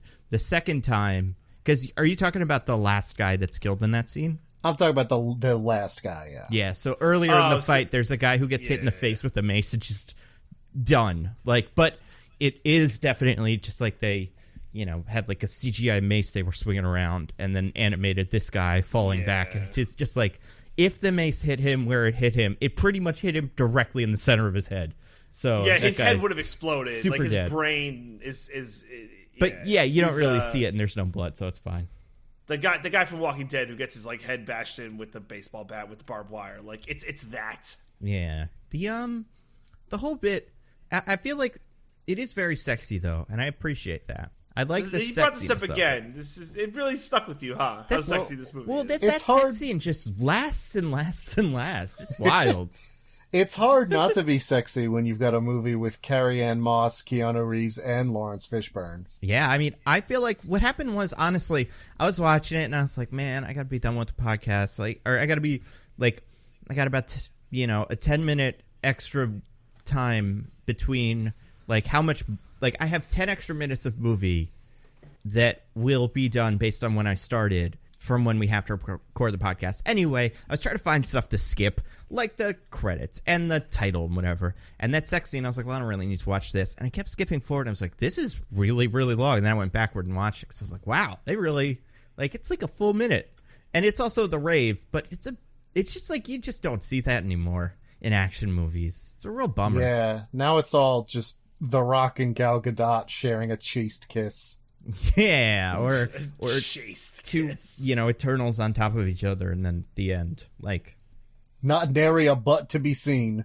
not nary. Like, yeah, it sucks. I feel like, I don't know, what other movies, what right now is the sexiest action movie where you could see, like, it's a big movie, but also you might see a sex scene that's like this one was. Do you have any of those going? I mean, Action movie? I feel like this. I feel like I've spoken before about the excellent article, Everyone is Hot and Nobody is Horny. Right, yeah. Yeah, I think that might be like seriously a problem. It is. Because everything's like big franchises now. Everything has to be able to be sold to kids. Yeah. Yeah. So I hope The Matrix 4 is sexy. I doubt it will. Well, it might be, but I feel like it's got a lot of plot to deal with. But maybe. Yeah, Keanu Reeves still has it, though. Oh, yeah. Absolutely. I saw the third Toy Story movie. He's a sex machine. Fourth. You mean the fourth one. Right. Yeah. Yeah. I feel like Mortal Kombat's like an R-rated action movie, right? No sex in it, though. Like, Nope. we've got... No, he just has his family. I've got a family, guys. Yeah. I mean, you know what? Like, James Bond could almost do it. They used to be that. Fast and Furious movies used to be that, but they've both kind of become anesthetized, or like not anesthetized. What's the word? Like, sanitized, and it's it's a bummer. Well, like Spectre Suicide Squad does could have do it. Monica Bellucci. Does have the sex scene with Monica Bellucci. We don't see Yeah. much of it, but it's there. Yeah, I feel like maybe a Suicide Squad could do it if they really went for it, but it would have to be like even Deadpool doesn't really have them. They have like jokey sex scenes, but yeah, I don't know. Just looking at a list of movies. I have a quick aside. So it's such a sign of the times that this was, but talking about like big franchises. So when the Warner Brothers logo flashes up on the screen, right below it, an AOL Time Warner Company, and I'm like, oh, how the times have changed. AOL used to be the big monster company that was the world beater that no one could stop. It was the Google of its time. Yeah. Yeah. But such a thing is not meant to last. Except nowadays. Now they do last. If you're in now, you're in forever. Yeah, like Quibi was. Is it just like right when the door closed, that was like Quibi left, and then they were like, okay, everybody that's here now counts. Nobody else, though. Was it today that was the 1 year anniversary of Quibi closing? It was yesterday. Oh, what a bummer. We should have marked that as a day of mourning for the podcast. Mm-hmm. Just release another podcast of me singing Danny Boy and nothing else. Yeah. We really could have had a lane, the Quibi lane, except that Quibi would have shut us down or whatever they did to that one podcast. Yeah, I feel like it would have run into all the other problems with Quibi. Quibi would self-sabotage it, and then it would disappear, even though it would be great. You know? Yeah, it's a shame. It's the story of Quibi. Yeah. But wait, okay. This movie, what happens in it? They go, and then they're like, we're gonna go talk to the Oracle. That's part of what happens in this movie, right? Yeah. That's like the next beat is that they go to the Oracle because they got the message from the Oracle. They deliver it to Neo on a floppy disk. Like, go here. Yeah. We meet Seraph, the cool fight man. Oh yeah, what's that now actor's protects name? the Oracle. Is that? I do not know. It's not. It was supposed to be it? Jet Li, but it is not. I can never remember his name. Man, you really are doing research before these. I mean, not a lot. If anyone's out there like, no, I love that they don't know anything. Don't worry, I'm not doing like a lot of research. I'm just doing more than zero. Why would they love that you don't know anything? They like that we come in with like a, we're like a normal guy, you know? Yeah, we fill a low culture effective niche, exactly. DJ. Oh, man. If you haven't read maybe you haven't read the research. Are you going to just leave that there? Or are you going to tell people about it? No, now absolutely I feel like not. Move on. So it's not Chow Yun right. Fat. That's not who it is. Who is it? It's somebody. It's someone who, like, I recognized. It's going to drive me crazy. Because the Matrix's IMDb page is not super well organized. You don't say. And it's, probably IMDb's fault, honestly. But yeah, that guy, they just do a fight scene because he's like, we should do a fight scene. Okay. It's pretty good. Yeah. And then he's like, are you going to be in more of the movie? And he says no. And then leaves forever. Yeah. Oh, his name is Colin Chow. Okay. Huh. He's in this and some other stuff. And the video game? Is he in the video game? I don't know. Because maybe. his character is in the video game. Probably. Yeah. Very important video game character. But what does the Oracle say to him? It's like, it's weird. It was kind of useless because, I mean, besides the fact of her telling exactly how to get the keymaker because he needs to get the keymaker, she's just like, yeah, you just gotta figure out all that choice bullshit that I've been going on and on about for movie after movie. Figure it out, dummy. I said you weren't bright in the first movie, and I meant it. God damn it. She did say that. That's true. Yeah. Yeah, no, she's just introducing some more of the themes about choice. But, like, this one's, like, it's weird. It's, like, the kind of deterministic where it's, like, you've already made all the choices. You just now have to understand them. But that's, like, part of the fate. It's, like, you've made the choice to sit or take the candy. You just don't realize it yet. Right? She would be so annoying to be around. Oh, hell yeah. Oh, you actually chose to do that. I said that you were going to... No, I didn't. I just did it. And now you're saying that that's what I would have chosen to do. But, like, I don't know. Her whole thing of, like, you have already made your choice. You just haven't realized it. It's like, or who cares? Like, what's the point if that's the whole thing? He hasn't made his choice, or has he? I don't know. I feel like this bit is fine. To be fair, I feel like with, the Oracle stuff and the choice, it is crucial to later what we learn about how this version of the Matrix was developed, where it's like, we needed someone who was really bogged down on choice to figure out how to make a version of the Matrix where the humans don't just like be like, oh god, it's a simulation. And apparently it was choice because we need it. But then the choice leads to the anomaly. We need the illusion of choice or something. Well, it's not the illusion. It's choice even at a subconscious level. Even if we're not aware of the choice, we need to be able to make the choice. Right, but they're still, like, the idea is that they're setting up a false choice because really it's all still part of the machine's grand design. Well, right, because the choice leads to the creation of the one, but the creation of the one ultimately doesn't matter. Or does it? Yeah. Much to consider. I do think this movie gives you, like, a little bit to chew on that you could, like, on a podcast such as this, you can kind of, like, talk about the themes and figure it out and, like, the what ifs. And, I think the movie does, like, a pretty good job at, presenting those kind of things. I don't think it's, like, a total cop-out. Or a total non-story, to maybe, like, I don't know, be fair.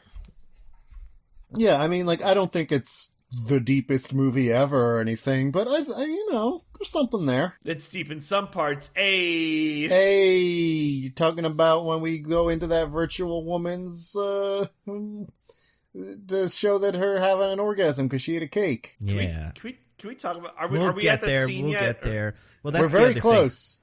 That's the other thing. I think that's right after the Burly Brawl, which is the next thing. Right after the Burly Brawl. Yeah. And then that's part of also what I think maybe some people don't like about this movie, or like part of it is like you have to go to this place to get this guy, and he's gonna give you this thing to go to this place, and it's very like it's fetch quest. It's like a video game. game.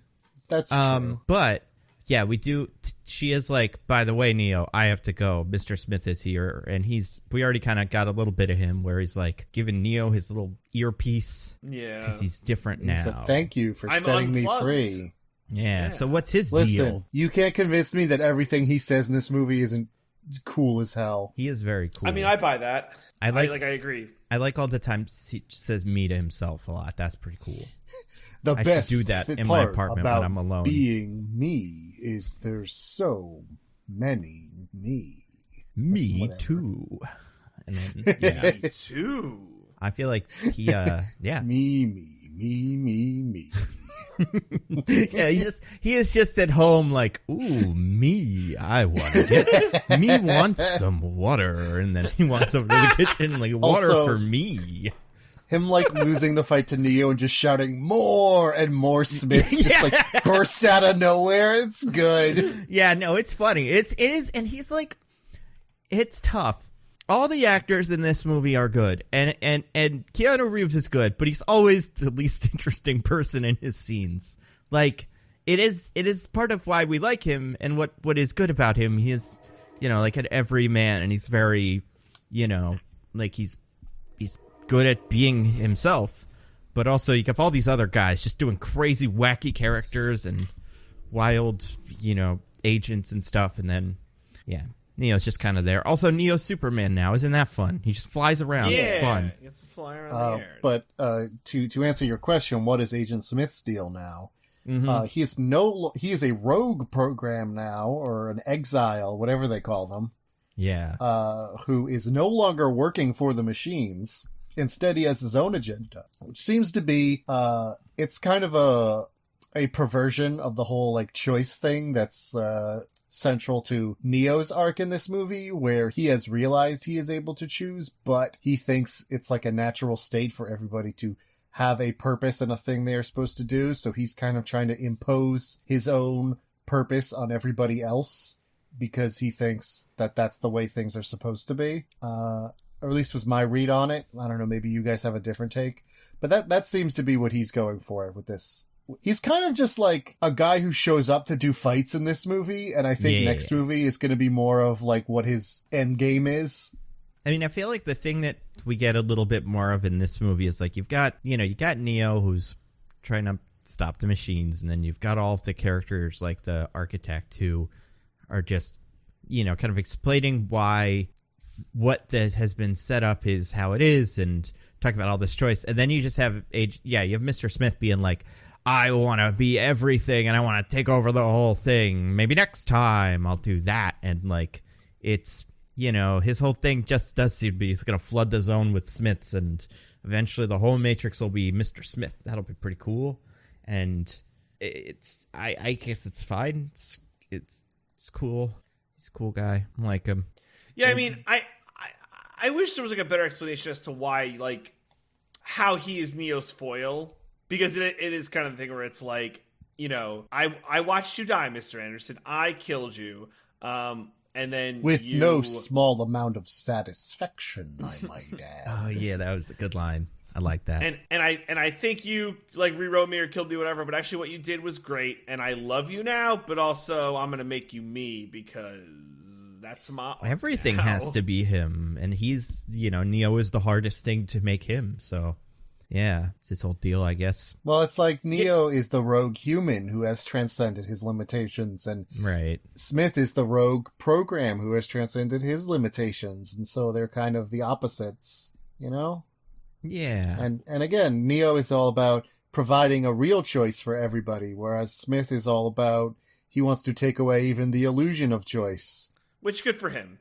Get rid of that illusion. He's pretty good. He should be the only guy. Like, if I had to pick one person who would be all the people on Earth, Hugo Weaving's pretty good. Seems like a fun guy. And he can do karate in this one. We would, human race wouldn't last very long with only Hugo Weavings. I mean, if only has one person, it's not going to last very long, no matter who we pick. So, I mean, yeah, well, that's true. Yeah, if I got to pick one, maybe it's Hugo. Maybe. What about we pair Hugo with, like, The Rock? Well, if we get to pair them, then maybe we pick a different pairing. But as sexy as Hugo Weaving is, The Rock is a brick wall of sexlessness. It just won't work. I think that fight scene is fine. I do think there's a while where while I'm watching it, like this time I'm like, this is okay. Why don't I like that? Like, what is it about this fight that doesn't work? And then there he picks up the pipe, and then it does kind of feel just like weightless. I think is my problem with it. It feels very like, I don't know, camera zipping around like it's on a computer. Yeah, I get it. It did not bother me at all. I'm like, yeah, CGI, 2003, whatever. I don't know. It just like didn't stick with me in a way where I'm like, oh, I cannot believe we're here. Well, I guess the chip for me. Oh, sorry. Go ahead. They might have primed me with the AI, with the CGI of the ship moving, which looks so bad. And then we get to this, which only looks kind of bad. And I'm like, actually, that looks pretty good compared to earlier.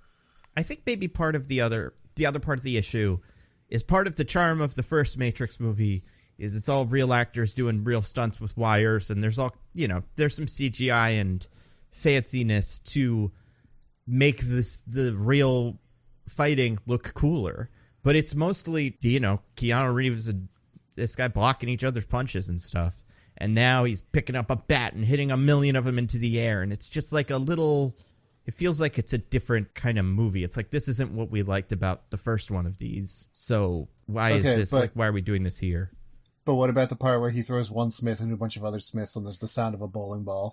I love that. I love it so much. I think that so happens good. twice, and I want to say the first time it might also be pins, but I thought the first time I heard like dominoes. I don't know. But yeah, that is a pretty sweet move.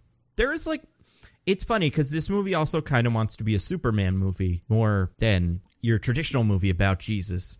And well, I mean, Superman is also Jesus. See, he's Moses, but he's Jesus-like.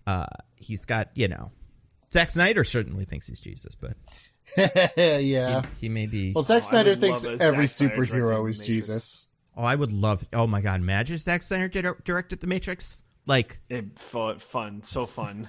That's the thing. Man. What? Don't even joke. Don't even say these things for fear that you will speak them into existence. I don't hate Warner Brothers. You got both of them. It is Warner. They could do it. I think, I don't want to say that I think Zack Snyder is a bad director, a bad person, or whatever. I do think everything I don't like about what he does, the Wachowskis do well, or something like that. Like, the way, they are like the good Zack Snyder. I don't know. They do the whole. They compliment each other. Well, but they make the same kinds of movies, right? Very iconic, really into slow motion, hand to hand fighting, and lots of CGI, and everybody's talking about their own mythology and stuff. Except I like these. I don't really like the Zack Snyder one. So it's like, it's not like thinking about someone like James Gunn or something like that. Like, these movies are all pretty, self-serious and have similar themes to the James Gunn movies. I just think these, or to the Zack Snyder movies, but I just think these are better.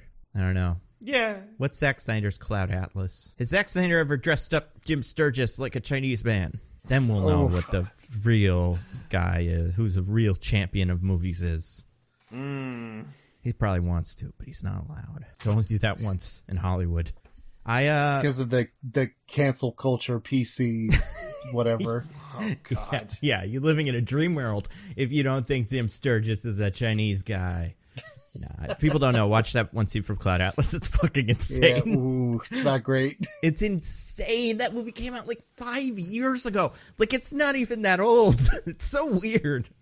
And I like that movie. I think that movie's pretty good, but that part sucks. But anyway, where was I going with this?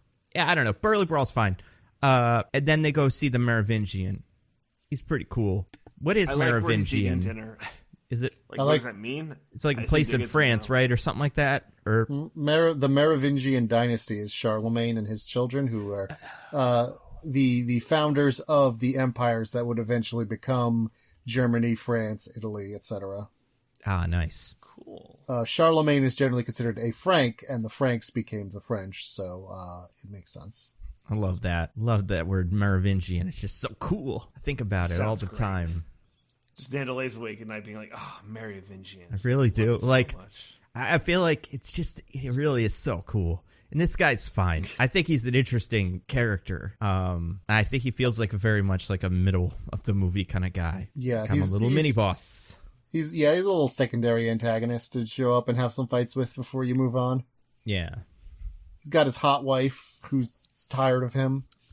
So, how do programs like get married? Like, what's the deal with that? What's going on? Well, so what's his deal? Let's talk about what the Merovingian is for people that don't know. The Merovingian is an information dealer. He knows things because he's also a rogue program, right, or something like that. Yes, like Seraph and the Oracle, he is a rogue, which is something that gets revealed in that Oracle scene. I don't know if we talked about it. Right. Yeah. He is a rogue program, a program that no longer works for the machines and just does his own thing.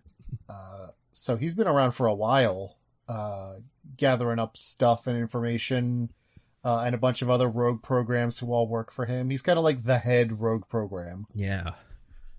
And he's got a restaurant. He's got a wife and Monica Bellucci. And then he also, just like talks and talks and talks and talks. And while he's talking, who wants to describe it specifically? Let's go through the whole thing. What happens? The thing we've alluded to? Yeah. So the Merovingian's whole deal in this speech is that choice is an illusion. You don't have any real choice. Everything is the result of like chemicals and brain signals and the product of your environment.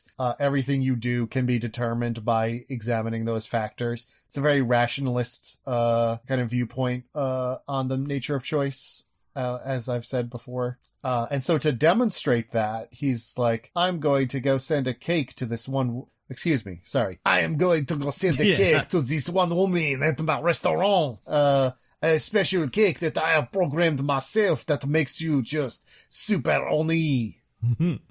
Okay, Pepe Le Pew. I mean, he does say just like, I love all the languages. French is the best one because I could say, boobs in French and it sounds even cooler. He says a bunch of curse words. Is this movie like X-rated in France? I feel like they might have changed it to a different language in the French dub, Yeah, he's just like the Italian Merovingian. They said there is pizza pie. That'd be great if every country got its own Merovingian. That was just another country, or it was all Italy. In what country is it like America or English? Like, I love cursing English. Fuck, shit, tits, boobs. Yeah. I mean, maybe that's the French dub. Yeah, maybe the French one we get like a New Yorker or something. Maron. He's just like, I'm walking here. Yeah. I'm going to send you a nice plate of capicola.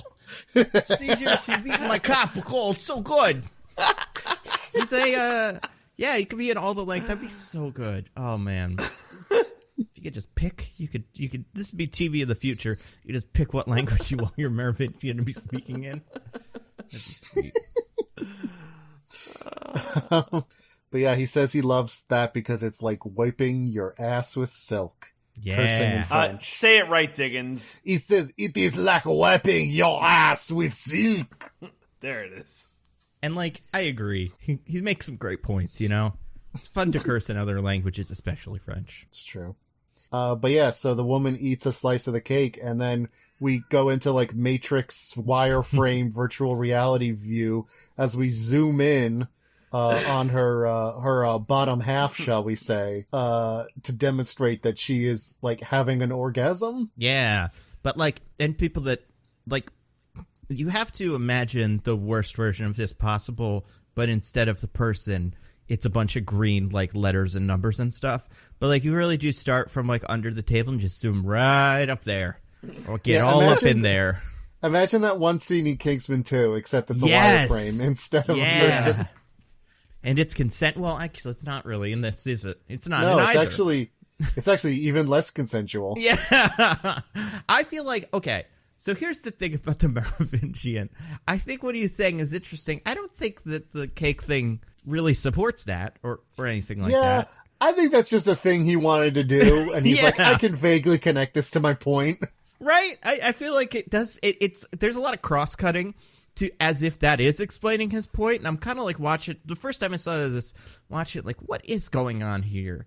Like, what's this cake gonna do to change this woman's mind? And it's like, it's just an aphrodisiac, and it's like, I guess that is kind of like appealing to people's instincts, and maybe that's a little bit. Yeah, I guess the point is that, you know, our brain chemicals tell us to do things and we do them. It doesn't matter like what we decide about it. It just happens. But it's a weird way to demonstrate that point. Yeah. And then he just leaves to go have sex with her. That's pretty good. So I have a question about this. Mm-hmm. That woman, she's a person plugged into the Matrix, I guess. I don't know. Well, because all people who aren't programs are just people plugged into the Matrix, right? Yeah, but because he's a rogue program and he's the head of the rogue programs, I don't know if maybe his restaurant is also full of rogue programs or if those are people. I see. I assume it's a person because would like food work on a rogue program? Don't the programs not like? Is it like Right. Mr. Smith like can't eat a steak? But I guess it's like it's code. So who I don't know. Yeah, I mean It's the pretty Merovingian is eating in his scene. Yeah, but he's Well, not it's like just for appearance. tasting. Yeah, like is he like Yeah. can but he he also- sensually experience it? But he also says, I have to go piss because I drank too much wine. Although I guess that is just an Yeah, excuse that's just a lying. lie. him Yeah, he's definitely lying. to go get a Dan Aykroyd, as we call it. So that's my question. When he goes to get his Dan Aykroyd, that's from a person plugged into the Matrix? I guess I don't know. So Possibly. But I guess what I'm getting at is, how does he experience that as a program? But yeah, Getting wait, his, hold like- on. The Monica Bellucci is a program, and she wants a kiss from Neo to realize Yeah, get that like a too. hot, passionate kiss. So clearly, the programs can have sex and can That's true. experience Right, things but physically. how are they experiencing that, though? Like, do they have pleasure receptors and all those things?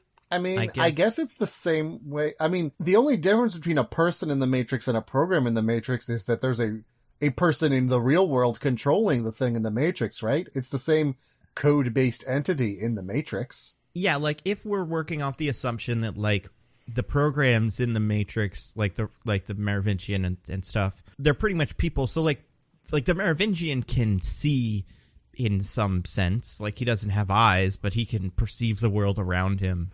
So it seems like they just simulate all the things that a person can do, which I guess would include cheating on her wife or whatever. But Dan Aykroyding it. Dan Aykroyding it. Well, yeah. So that's the other weird thing about this. Like he's like, she's gonna get so horny, she's gonna go into the bathroom and give me a Dan Aykroyd. Like, what? Is that what she wants out of this? That's some good cake. Like it just, I don't know. It's stupid. It's Well, his point is what she wants is irrelevant. We don't make choices. It's all down to brain chemicals. that's true. Yeah. Or in this analogy, I guess programming commands. I have a question. Mm-hmm. Why are programs monogamous? Why wouldn't the Merovingian have like 8 wives? I don't know. I'm saying. I mean, clearly the Merovingian is not monogamous. Fair, but why like fake it? Like, this is my wife, Persephone. Ugh. Well, they are based on people, so they mirror our social mores. Which is weird because they hate us. Like, they hate us so much. But alas. So in the real world, let's say we lived in the world with the Merovingian, right? Like we lived in the Matrix, like most of the people do. You mean like we do? Right, exactly. If I went to that restaurant, like what do the people at her table think happened, you know? Like, oh, she said to get up and go to the bathroom. Like Yeah, she just just excuses herself, right? I feel like she excuses herself, but if they're paying any attention to her at all, like something's up. Yeah, it's true. Like, her eyes, like, roll into the back of their head, and she's like, oh. Does everybody, like, see, like, oh, my God, there's something in that cake? And then they call the police. Or, like, they all sample it and then have a big orgy in the middle of the restaurant. Like, oh, my God. Haven't you ever just been out with friends when you see one of them just become, like, overcome by uncontrollable lust? Right? And also, it's like, the Merovingian, I believe, sends that dessert over as like a compliments of the chef kind of thing. So like I feel like it would be like your friend would get it and you'd be like, who gave you that dessert? And I don't know, but it looks good, and you'd eat it, and then they'd just have an orgasm and then leave, and it'd be like, I think something is bad about this cake. I feel like this cake is drugs. Two things. There's no way that's not what it is. What does she think happened? Two things. One, what happens if a dude eats that cake? Does he just like nut like right there, like oh? That would be that would be so funny if like there was a version of that where like the Merovingian sends it over to her table and then she pushes it over to her husband. Like, I don't like chocolate, and then the husband's like, oh, I'll have it, and he just houses it and then runs it to the bathroom, grabs the Merovingian by the tie and pulls him into the bathroom with him. Sucker blue, no! That's not what the cake was for. Or perhaps yes. Or maybe yes. And what's her name? Monica Bellucci would be like, this happens more than you'd expect. I feel like you should figure out a better system than cake to table. So that was my second one. I would love if the Merovingian was like, he's like, oh, you want to see some cause and effect? Watch this. He like claps his hand and just there's cake being passed to every person. Yeah. Like every person gets a dish on cake. That would be so funny. Yeah, as you're leaving the restaurant with Monica Bellucci, she's like, by the way, we need a distraction. And like, this cake makes you orgasm right now. Everybody in the restaurant try to eat it. And then they'd all just fight over it and have a big orgy. That'd be pretty good. What if they saved the cake? And that was like a weapon they used later in the movie. They like stuff it into one of the ghost man's mouths. And he just like starts nutting. Like, oh no! Oh, you could have it go into his tummy when he's phasing. You like throw it into his tummy, and then he wakes up. Like he turns back into a person. He's like, wait a second! They left a big piece of cake in my tummy. Oh man, it only takes one bite, so you can put it in everywhere. Ugh. Yeah, I don't know. The Merovingian, he kind of sucks. He's cool as hell, but his character's kind of weird. It looked like good cake, to be honest. Like, I'd eat that cake. On cake merits alone, not on the cause. I was going to say, would you eat it knowing you nut instantly? That's the thing. It's not as fun. It's like, oh, we get to make the female orgasm seem all sexy and whatever. But if you gave that to a guy, it'd be like the grossest thing ever. Oh, yeah, oh no, my big sticky mess. Oh my god, see guys! The outline in Matrix vision of everything happening down there. Yeah. Just a big splatter. Like, oh jeez, guys, I beefed it, guys. I did, a lot of cream in there. Oh no, guys. Oh, that'd be so funny too, because the Merovingian wouldn't tell anybody. Everybody would just be like, what the fuck, Steve? What are you doing? I don't know, I just ate the cake. You're lying. Steve, what's wrong with you? You have to get help. Destroys this man's whole life. Steve, I told you if you did this one more time, I was leaving you. You have to stop nutting in restaurants. I can't believe, Nando, you're going to have to put another warning on this podcast. How did this happen 2 weeks in a row? You did it again. It's all it is. We're as clean as podcasts can be. And then we start talking about Dan Aykroyd getting a metaphysical blowjob. And then that's what all the movies have been about since then. That's everything. We just gotta stop watching movies where people get BJs, because we can't stop talking about it. Well, Spider-Man. You think you've won. Hello, Peter. I know you like your MJ, Peter, but how about another J? Oh, no. Oh my god. Oh, these movies. Oh, what are we talking? Oh, right. And then they like do a big fight scene. Oh, right. We got to talk about this real quick. Well, first of all, there's that weird kiss. What'd you think of that? That's pretty good, huh? I was watching this show, and she was like half watching. She's like, so wait, why is she kissing? Why does she want the kiss? And she's like, does she feel anything? And I'm like, I think it's just to maybe grab a piece of that sweet, sweet love. And Michelle's like, that's not how that works. And I'm like, well, then the only other option is she's a massive sadist and wants to cause Trinity so much pain. I think that is part of it. Yeah, I think that is the reason, because she's like looking at Trinity before she does it. Yeah. I think she just wants no one to be happy. I think that's her deal. I guess. I thought you were going to elucidate us as to whether Michelle would care if you had to make out with a hot lady to save the universe. We didn't have that discussion. We didn't get into the theoretical if I had to... Have that discussion before next podcast and update us on the results. I mean, I feel like if it's to save the whole world, it's... Right? Man, I might be getting in a lot of trouble right now. Maybe. I feel like it depends on how eager you are to do it. Like, I think Neo is good because he's like, I don't want to, but it is to save the world, so fine. Well, but if Neo had been like, yeah, okay, then I think Trinity would be justified in being, hold on a second. It's good that he half-assed it the first time. Right, yeah. Oh, no, that would be, I am a married man, kind of. I have to kiss Monica Bellucci 2 times now? Oh, this sucks. Yeah. I feel like there's definitely a world where it's like, listen, Morpheus, you leave the room. The 3 of us are just going to hang out here for give us 5 minutes. Also, send some of that fancy cake over. And we're just going to have a fun little party. See what happens. Yeah, she thinks I mean, listen. I love Morpheus is like, okay, Neo. Yeah. Whatever you say. Inside, Jesus he's like, God. I wouldn't have minded being invited. Yeah. I mean, oh God. Yeah, and they do big kiss, and she's like, yeah, all right, I'm gonna trade secrets or whatever it is, give you the keymaster, the keymaker, but such a thing is not meant to last. And then they go and she kills the henchman. Now, obviously, we have to talk about that one henchman. So, Diggins, how aware are you of what that guy's deal is? I didn't know he had a deal beyond what we saw in the movie. The henchman she shoots? Yeah. Okay. I mean, I guess he's a werewolf because she said she shoots him with a silver bullet. Yeah, so according to the movie, I think, the third maybe or something, reboot of The Matrix was vampires and werewolves, and he's stuck around from that one. And so some of the characters in the movie, he is obviously a werewolf, but it's there's just some vampires and werewolves just kicking around. So that's the Matrix I want to see.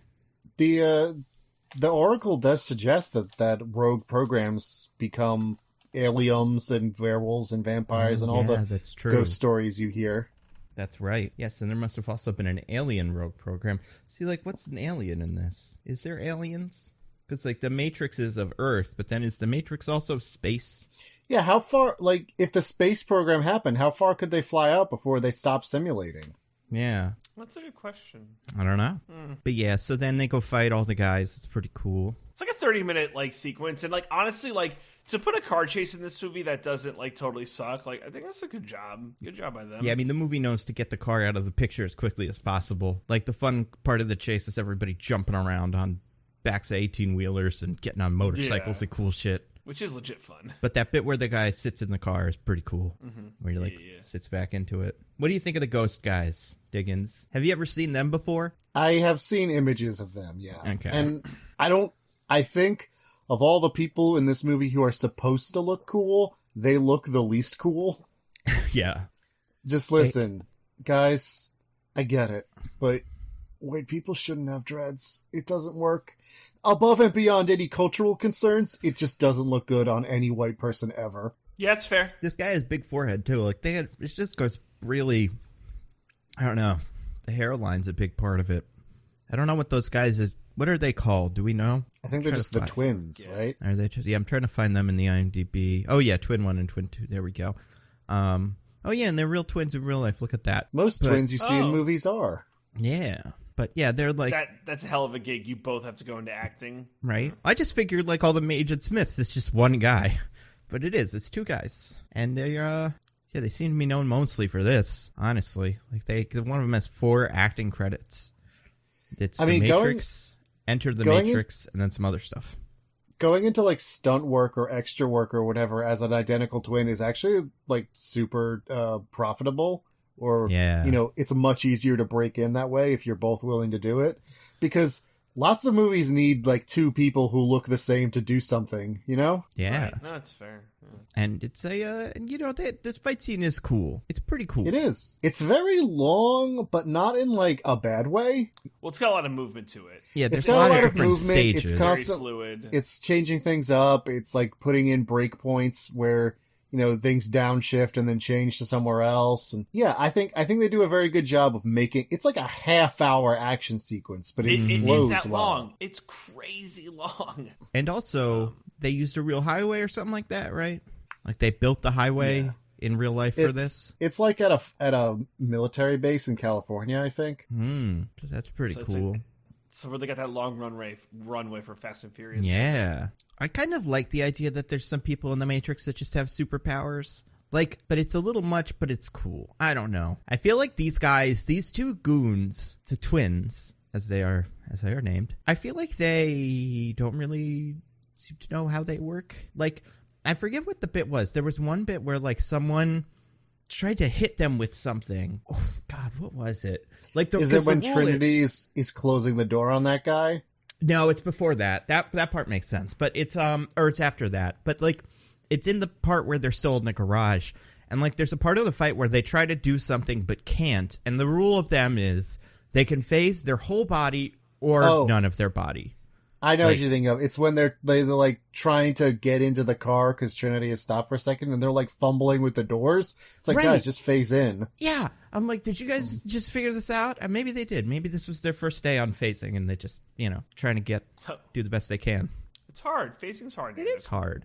There's another point too where like, I don't remember what it is. I like them though, except for they do look stupid. But how about what do we think about some of the clothing situations in this movie in general? You got a couple new fits in the Matrix. Besides, like, I'm thinking, like, some of the Zion people have outfits that are, like, all raggedy and oldie. But then when you meet the other characters, what is her name? Naomi outside of the Matrix, or in the Matrix, she has some pretty interesting little glasses, huh?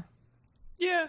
I feel like that's, like, the whole thing with these people. I'm loving Morpheus's alligator skin shoes. Let me tell you. Great. They're great. They are great. Was he wearing those in the first one? I can't remember. I don't remember either. Yeah, I don't think he was. I feel like he gets a slight upgrade, but he was already the best dressed character in the last one.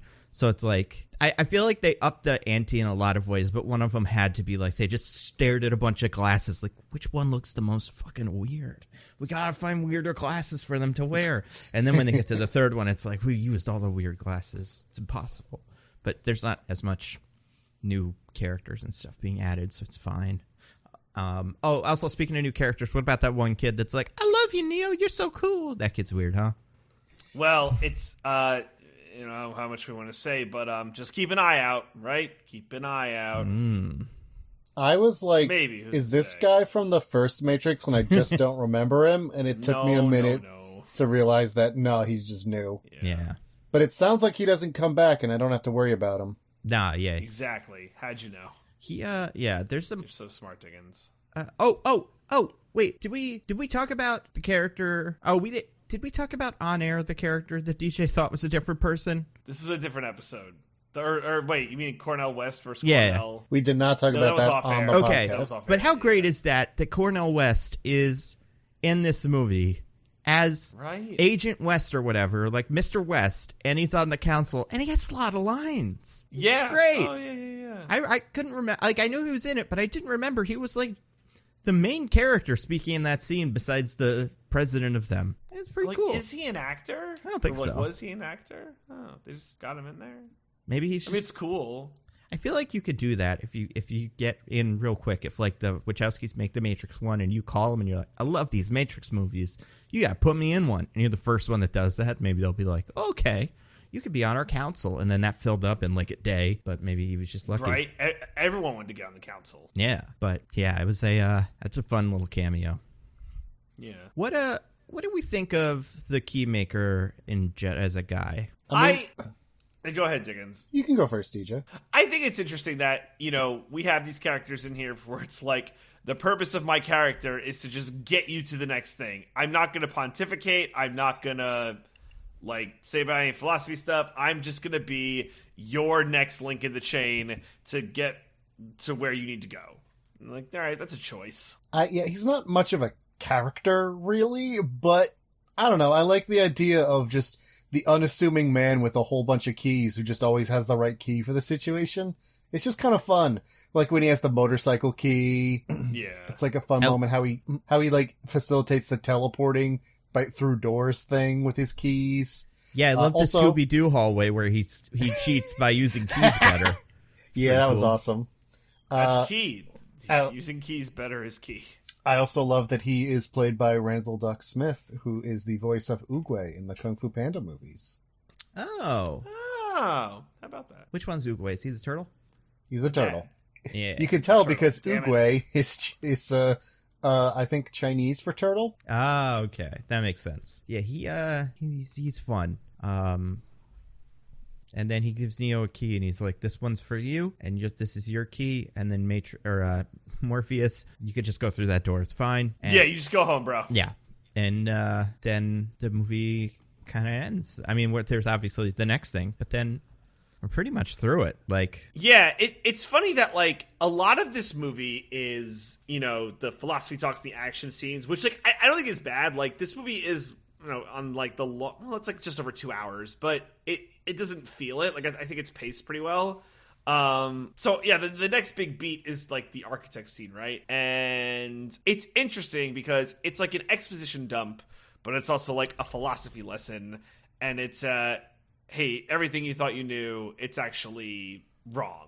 Ha ha ha, you're silly, you stupid human. It's I don't know, do you guys like the scene or just no, it sucks? I don't know. I like him a little bit. I don't know. He's cool.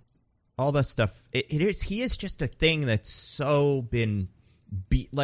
Any entertainment I got from that character has been beaten out of me by pop culture and really? The endless parodies and things like that. Yeah, it's just it's so hard to take him seriously. Even with all the rest of this having also been parodied to death, bullet time, stuff like that, still cool, still works. And this I think was fine. I don't think it's bad, but it is just yeah, I don't know. It's fine. He's, All right, fair enough. What did you think, Diggins? I thought this scene was pretty cool. I like the idea of, he enters the source, and what happens is he talks to the creator of the Matrix about its meaning and purpose and all the variations of it from before. I think that's a cool idea, and I think the execution of it in kind of the room with all the TV screens where we see every iteration of Neo's reaction to what he's being told, I think that's neato. I mean, even having not seen this movie and not knowing about this, or not really knowing about this scene, I'd heard the name The Architect before. It is definitely the case that I have now can recognize that I have seen many parodies or references to this scene, so I understand what Nando is saying. But I think for maybe as someone who was coming to it for the first time, I like it. I think it is a good culmination of the ideas that they've been going on about this whole time, about choice and whether or not it really exists, where you have the person who created it all, basically telling you everything that happened is because of the way we design things, and, you didn't have a choice, and, I don't know, choosing to rebel in the face of that is itself a meaningful choice, even if it is also one he seems to not think is a real choice because he's I knew you were going to do that. I don't know. I think it's cool. I like this scene a lot. What did you think, DJ? Oh, I mean, yeah, like I said, I like it. I think it is overall a good scene, just because of kind of how the information is explained, and I think it's a good reveal. I do. I don't think there's the expectation of, actually, you think you've been fighting for 100 years, you've been fighting for 700 years, right? It's been multiple centuries.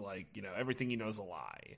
So, yeah. Plus the idea that the One's purpose is to, take some people and found a new Zion, very biblical, very much back in the somewhat Right. heavy-handed religious allusions going on here. Yeah, I can't wait to see, because the first Matrix movie is this really straightforward hero's journey, blah blah, this guy is the chosen one, and then the second movie they go, but actually the whole chosen one thing is just a big lie the machine's made, and isn't the chosen one myth kind of pointless?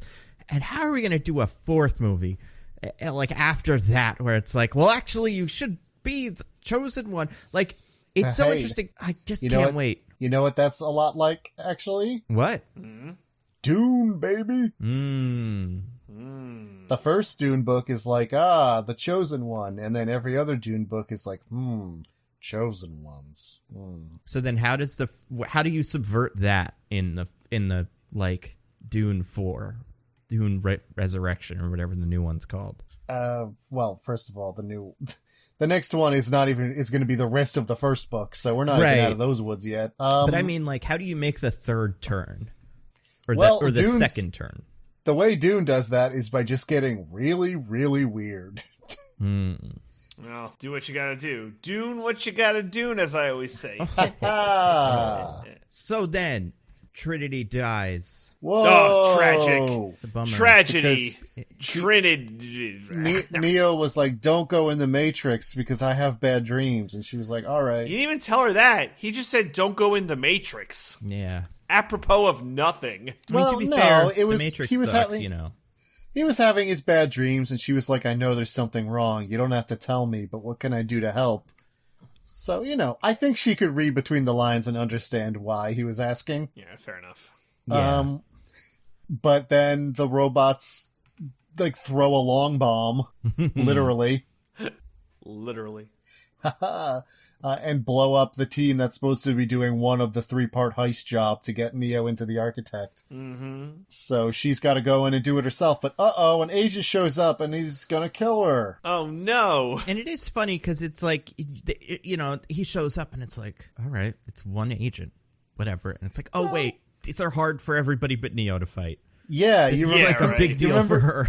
Neo can clown on them, but actually everyone else, agents, are like unstoppable. Like, Morpheus totally loses his fight with the agent. He just gets the keymaster out of the keymaker out of there. Right, yeah. Because they win. The big fights in this movie are not against agents. They are against, Merovingian goons and stuff. And they're also just goons. Mm-hmm. Some of them are little ghosty men, but... Or they involve Neo, who can clown on agents. That's true, yeah, or that's that, yeah. And it's good, I guess, because you want to give the rest of them something to do. But also, I don't know. This, so he saves her, and he brings all the cars in the city with him. Yo, that was like, so, I didn't hate that when he just had everything like trailing behind him. And it's like, I've never seen anything move that fast before. I'm like, stoked. He turns it to Katamari. Cool. He does a Katamari to the city. How many people, that was like right around the same time as these movies. How many people do you think uploaded that scene to YouTube with the Katamari theme? Yeah, I bet it was a lot. He was very that bit is pretty cool. And he has the fire when it's a big fire. And he's like escaping the explosion. That's pretty cool. Just a cool scene. I think so. I do. I think it's weird. Here's my one thing about Neo when he flies. Visually, I think it's fine. Except, I think it's weird that he has his coat half on. So he has a little mini cape, kind of, Yeah. But it's like, I want full cape or no cape. And I think in the second movie we get no cape. But it's like he's wearing a little dress that's like fluttering around. Or in the third movie, yeah. But that's my only concern. I can see that. Like, it's going for Superman, and it's getting there. But also it's like, oh man, it's just be cool if it was the whole thing. I don't know. He's great. I like him, Neo. I hope he survives. I guess we'll find out. I guess we will. At least. I guess we will. Yeah. Do you think... Okay, so at the end of this movie, the thingy throws another bomb at them, and then we learn that Neo can control machines outside the Matrix. What did you think of that? It's interesting, right, that Neo in the Matrix is connected to Neo outside the Matrix, because that must feel crazy for Neo, is that you are a god inside the Matrix, but in the regular world, you're just another guy. But I guess it's cool to also have, like, another ace up your sleeve. And, like, I guess it makes sense, like, a product of the Matrix, of, like, an artificial human may have some interaction outside of the Matrix. Like, it's not completely, it's basically magic, but not like total bullshit. I don't know. I mean, for me, it's just like, well, let me see what they do with that next movie, because it's cool. And it's like, there are ways they could take that I think would be really interesting. It's just a matter of what they do with it, because it's really much as a setup for the next movie than a thing that's fully fleshed out in this movie, you know? It's true, yeah. And now that we're here, I do want to ask Diggins, what do you think the next movie's going to be? Well, I do know, just from cultural osmosis, that it ends with, like, Agent Smith has assimilated everyone, and it's just Neo versus Agent Smith, who is everybody. And then there's like a really metaphysical kind of ending to that fight. I don't know exactly what. So I do already know that. But what I do you guess think the rest of the movie is? Yeah. I guess I would think something to do with the robot army that's approaching Zion. But obviously it's still going to involve some Matrix stuff if the Agent Smith stuff matters. So, I would guess that, Neo is going to try and use his I can do Matrix stuff in the real world now powers to try and do something, but Bane with Agent Smith riding his body is going to mess it up. It's going to cause like a big disaster in Zion that, leads to the Matrix stuff, I guess. I don't know. This is not bad. Like, I mean, you got the big parts, but the devil is in the details. I feel like there's one thing that you didn't say that is the thing that you'll see. Neo takes out the Merovingian orgasm cake and feeds it to Agent Smith, and that's how he wins. Obviously. Yeah. Well, how else would you win? We may even get more Merovingian in the next movie. You never know. Oh. He'll show we up. got to be in the Matrix. It'd be a weird Matrix movie without being in the Well, Matrix. technically, we get everybody who's ever been in the Matrix in the movie because they're all Agent Smith at the end. That's true, but that's maybe. true. And I feel like I saw someone say that they saw a scene. There's a clip of the Merovingian in the trailer for the new one, but it might just be flashbacks. Okay. Yeah. I mean, you got to bring the Merovingian. Maybe the Merovingian. Merovingian. Maybe the Merovingian is Neil Patrick Harris now. Oh, that would be so funny. And he's just like sexing up everybody, but they don't even know it. And then he like reveals a French accent, and you're like, oh my God. It's the Merovingian. He says, yeah, ho, ho, ho, ho. Like, whips out a little It is I, Neo. It has been I, the Merovingian, this whole time. Yeah. It's not Agent Smith anymore. It is Merovingians. And then everybody's the Merovingian. They all put on little berets and hold up baguettes. And have plates of orgasm cake. Yes, I'll cake for you. You are going to, how you say, experience the le petit mort. I think this movie is pretty good, except for the problems with it. But I think it's fine. I don't know. I really don't know how I feel about this movie. I really do have to watch 3 again, and a lot of my feelings about this will depend on how things are, resolved. But it's interesting. Yeah. I mean, like I said, I like it. I'm surprised at how much I liked it, considering the reputation I've heard about it all these years. So I'm excited to watch the third one and see how I feel about it. Yeah. I'm excited to see how you'll feel about it too, Dickens. I'm excited too. And I feel like, I'm glad I'm going to be watching. I would have watched this before I watched Matrix. What's it called? Resurrections. It's insane that all the Matrix movies have an R as their subtitle. It's like the theme or whatever. Yeah. So it's like Spider-Man. Not just an somehow. R, but an R-E. But that's true, yeah. What if Matrix has been Resident Evil this whole time? It might have been, yeah. No. Fate worse than death. Where's Mia Jovovich? Yeah. She could be in one of these. She's pretty good at stunts, it seems like. So listen, they can't all be funny. Listen. I don't blame you. It's all great. I think this movie is, I don't know, it's pretty cool. I'm excited for, are we going to do Matrix Revolutions next week? Yeah. I don't Or think not it's gonna come Revolution. out, right? Wait, yeah. Yeah. Right? Yeah. Yeah, Revolutions is the next one. That's the problem with these. They all sound the same. Revolutions, Resurrection, Reloaded. Reloaded's different enough. Yeah, Reloaded is perfect for a second one. But then the Resurrections and Revolution, I'm going to never remember that. It's going to be Matrix 3 and Matrix 4. I mean, unless you guys want to do Benedetta, the lesbian nun movie by Paul Verhoeven. I think it's a pass. Wow.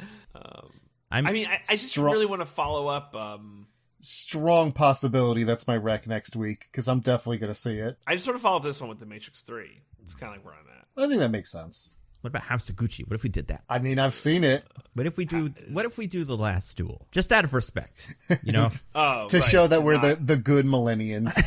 yeah, we respect The Last Duel. Not the shitheads. We salute, and we just want more. Please, sir. Ridley Scott.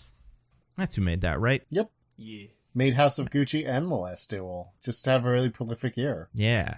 He's pretty cool. I like Ridley Scott. Yeah. I, at least kind of, like all those new Alien movies. Yeah, exactly. They're all kind of interesting. Some bits are better than other bits. Interesting. It really, that is what I think about those fucking Alien movies, though. Yeah.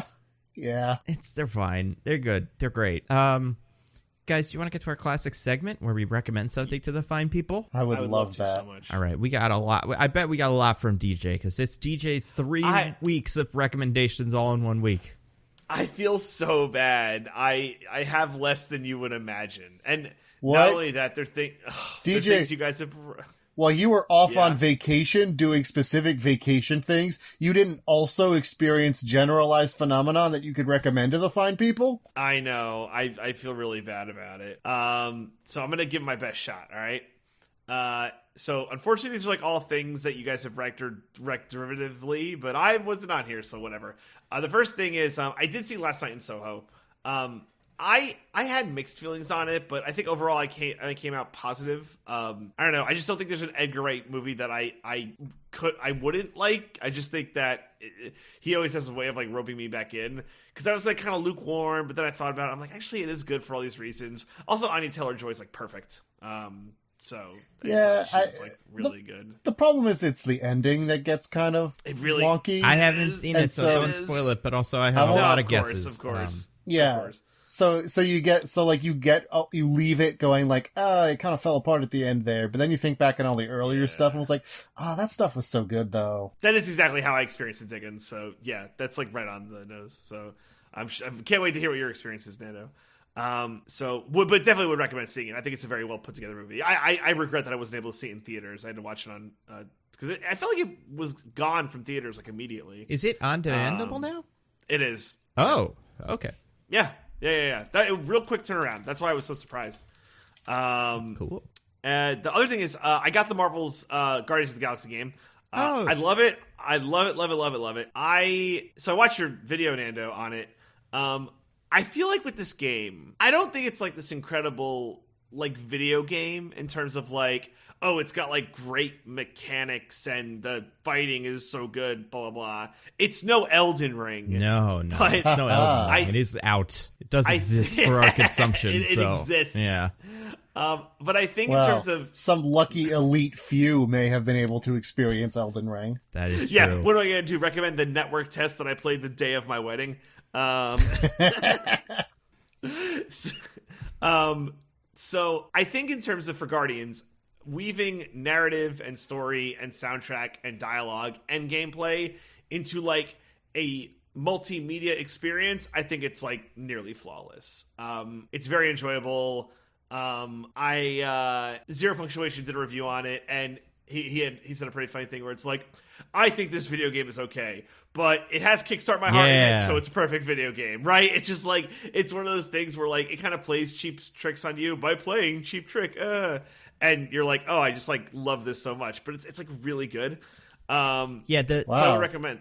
I guess it's appropriate that we're doing the Matrix movies, considering it's apparently 2009. Wait, what? Because you're referencing Zero Punctuation. Oh man, I love Zero Punctuation. People still not watching. Yeah, he's the coolest. Did you watch his? No one stops. Did you watch the one about how Guardians of the Galaxy is a ghost train ride? That was a video he did recently. It's about like... Oh, that's interesting. He's talking about like a genre of games that are like Last of Us and like... What was the other one? Uncharted, where it's like you walk around a lot and a character talks to you.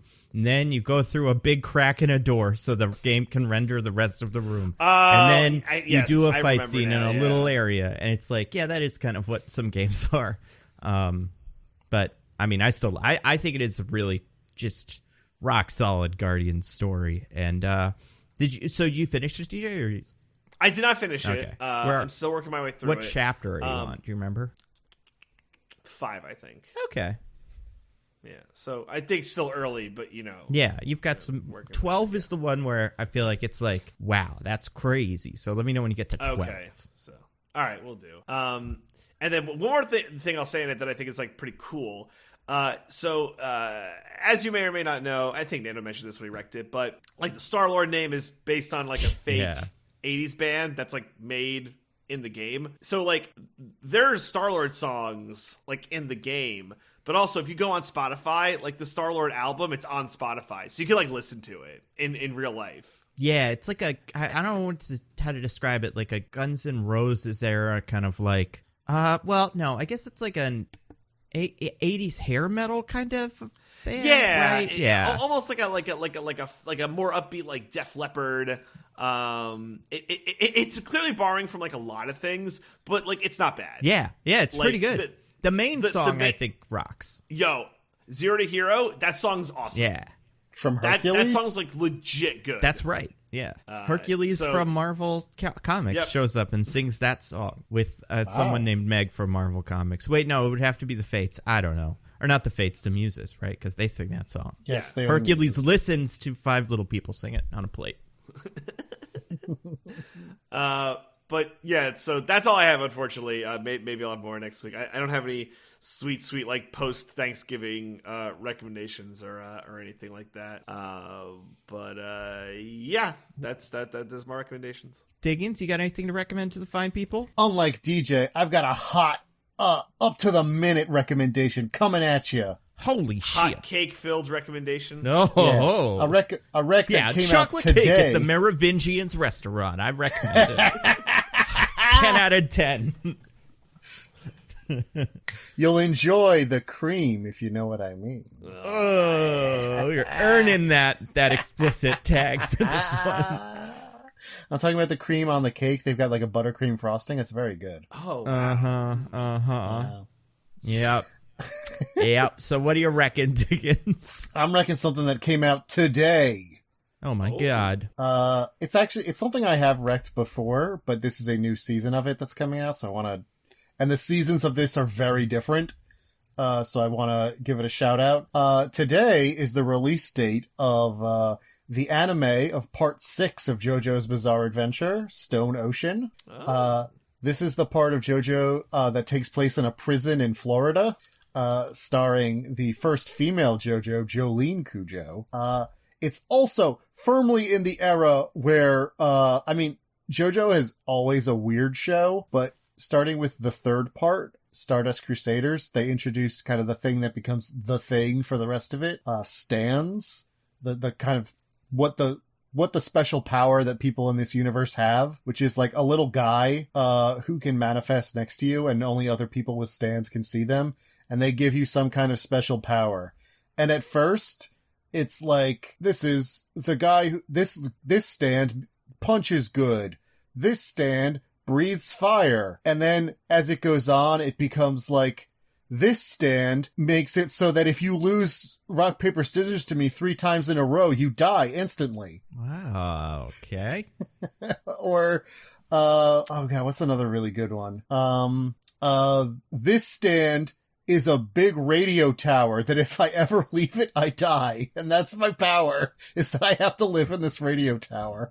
And That's the fun part of it is how people manage to find ways to turn these like really obtuse and seemingly useless powers into deadly death battles. And like part 6 is where that really like the powers in that one get really, really weird. And that's a lot of fun. And Jolene's just a really fun protagonist. She's very, like her father, she's rude, crude, got an attitude, etc. But yeah, that's, JoJo is just generally a very fun anime. And I think part 6 is a good one. You can kind of start that show on any season if you really want to, because they're all they're interconnected and they share some characters, but they all have a new main character with their new kind of self-contained story. So you can jump around if you want to. I think it's best to watch it in order, because then you have all the context for like who the returning characters are and everything and what's going on. But you could watch any season you want if any of them particularly interest you. So yeah, that's going to be my rec. It just came out today. It all dropped on Netflix. Netflix made a deal to localize it. So it is all both dubbed and subbed on Netflix right now if you want to check that out. Cool. All right, I got a couple. I had a big week this week. I just want to double check one thing. So comics, I read a series that had been recommended to me a little while ago. I don't know why this was on my radar now, but it's called Weird World. It was by Jason Aaron, who wrote a lot of the recent Thor stuff. So it came out in 2015 during Secret Wars, and it's just this like part of Battle World, which was like, you know, all these weird little sub-worlds that existed, and they all had a weird theme. And this one was kind of like a Conan the Barbarian kind of thing. It's really strange.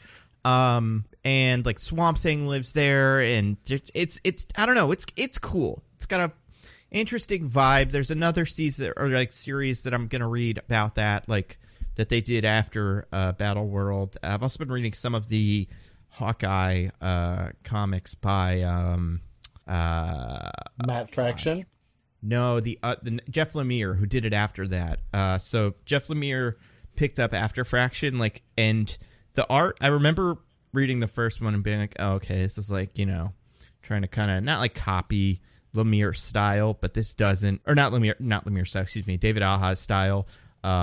But then it gets really like the art on that book is very cool. It's very painterly in a lot of places, and it switches between like memories and present day in a way that's pretty sweet. It's a good follow up to the Fraction stuff. So I think anybody that like read the Fraction stuff is like, all right, well, it's not going to get much better than this.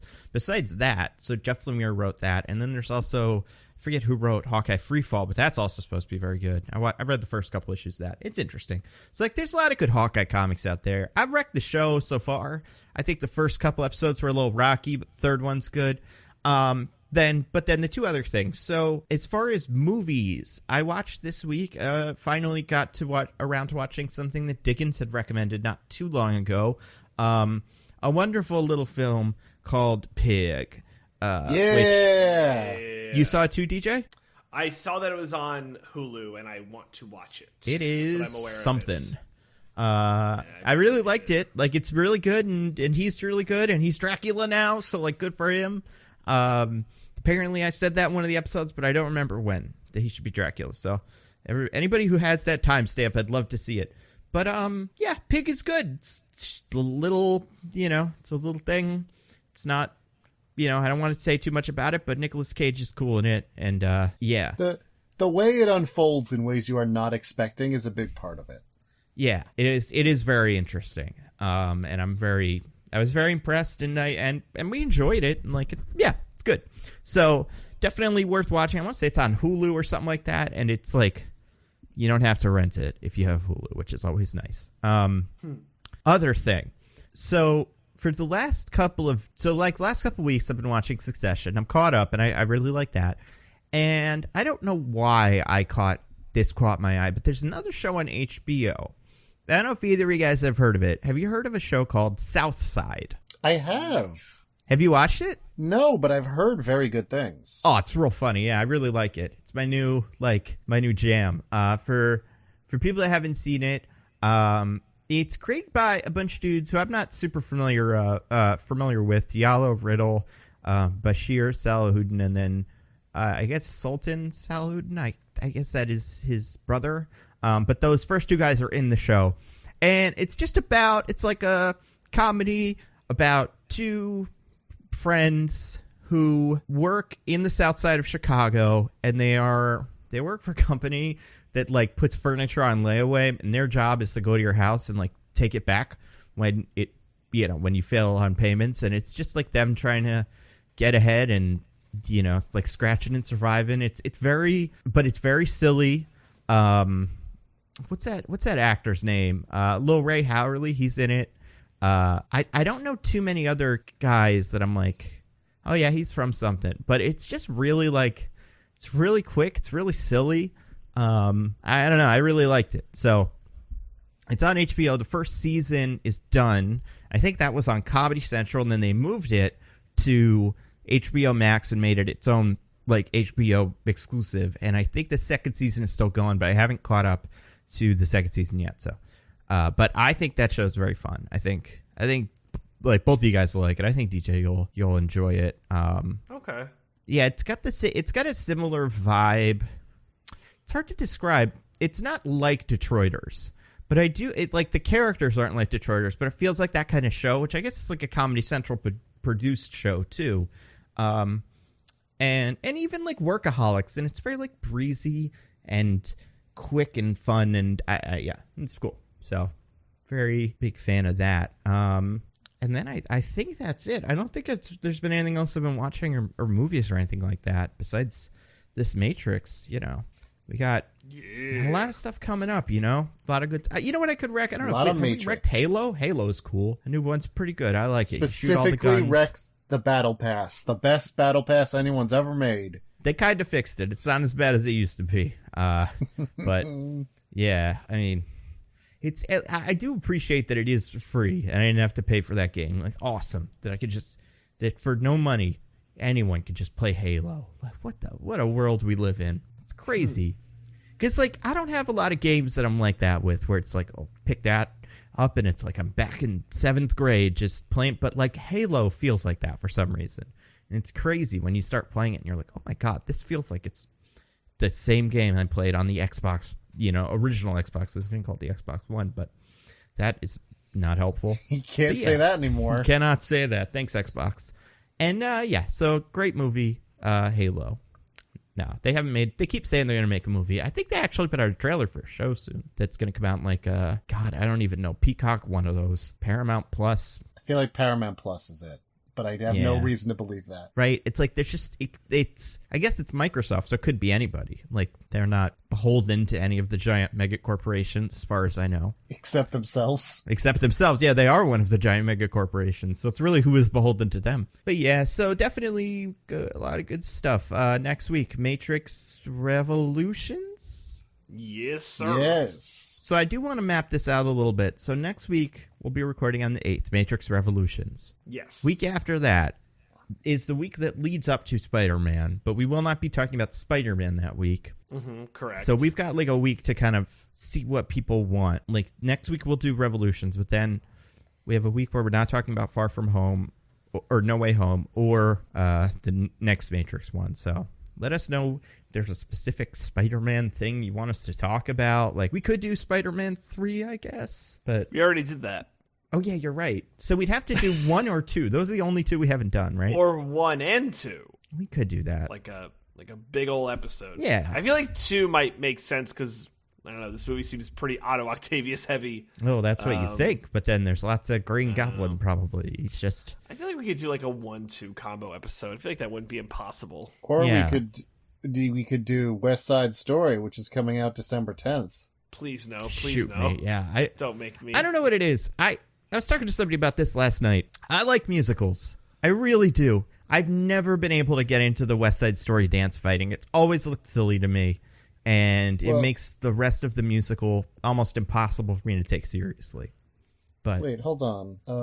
When does Spider-Man No Way Home come out?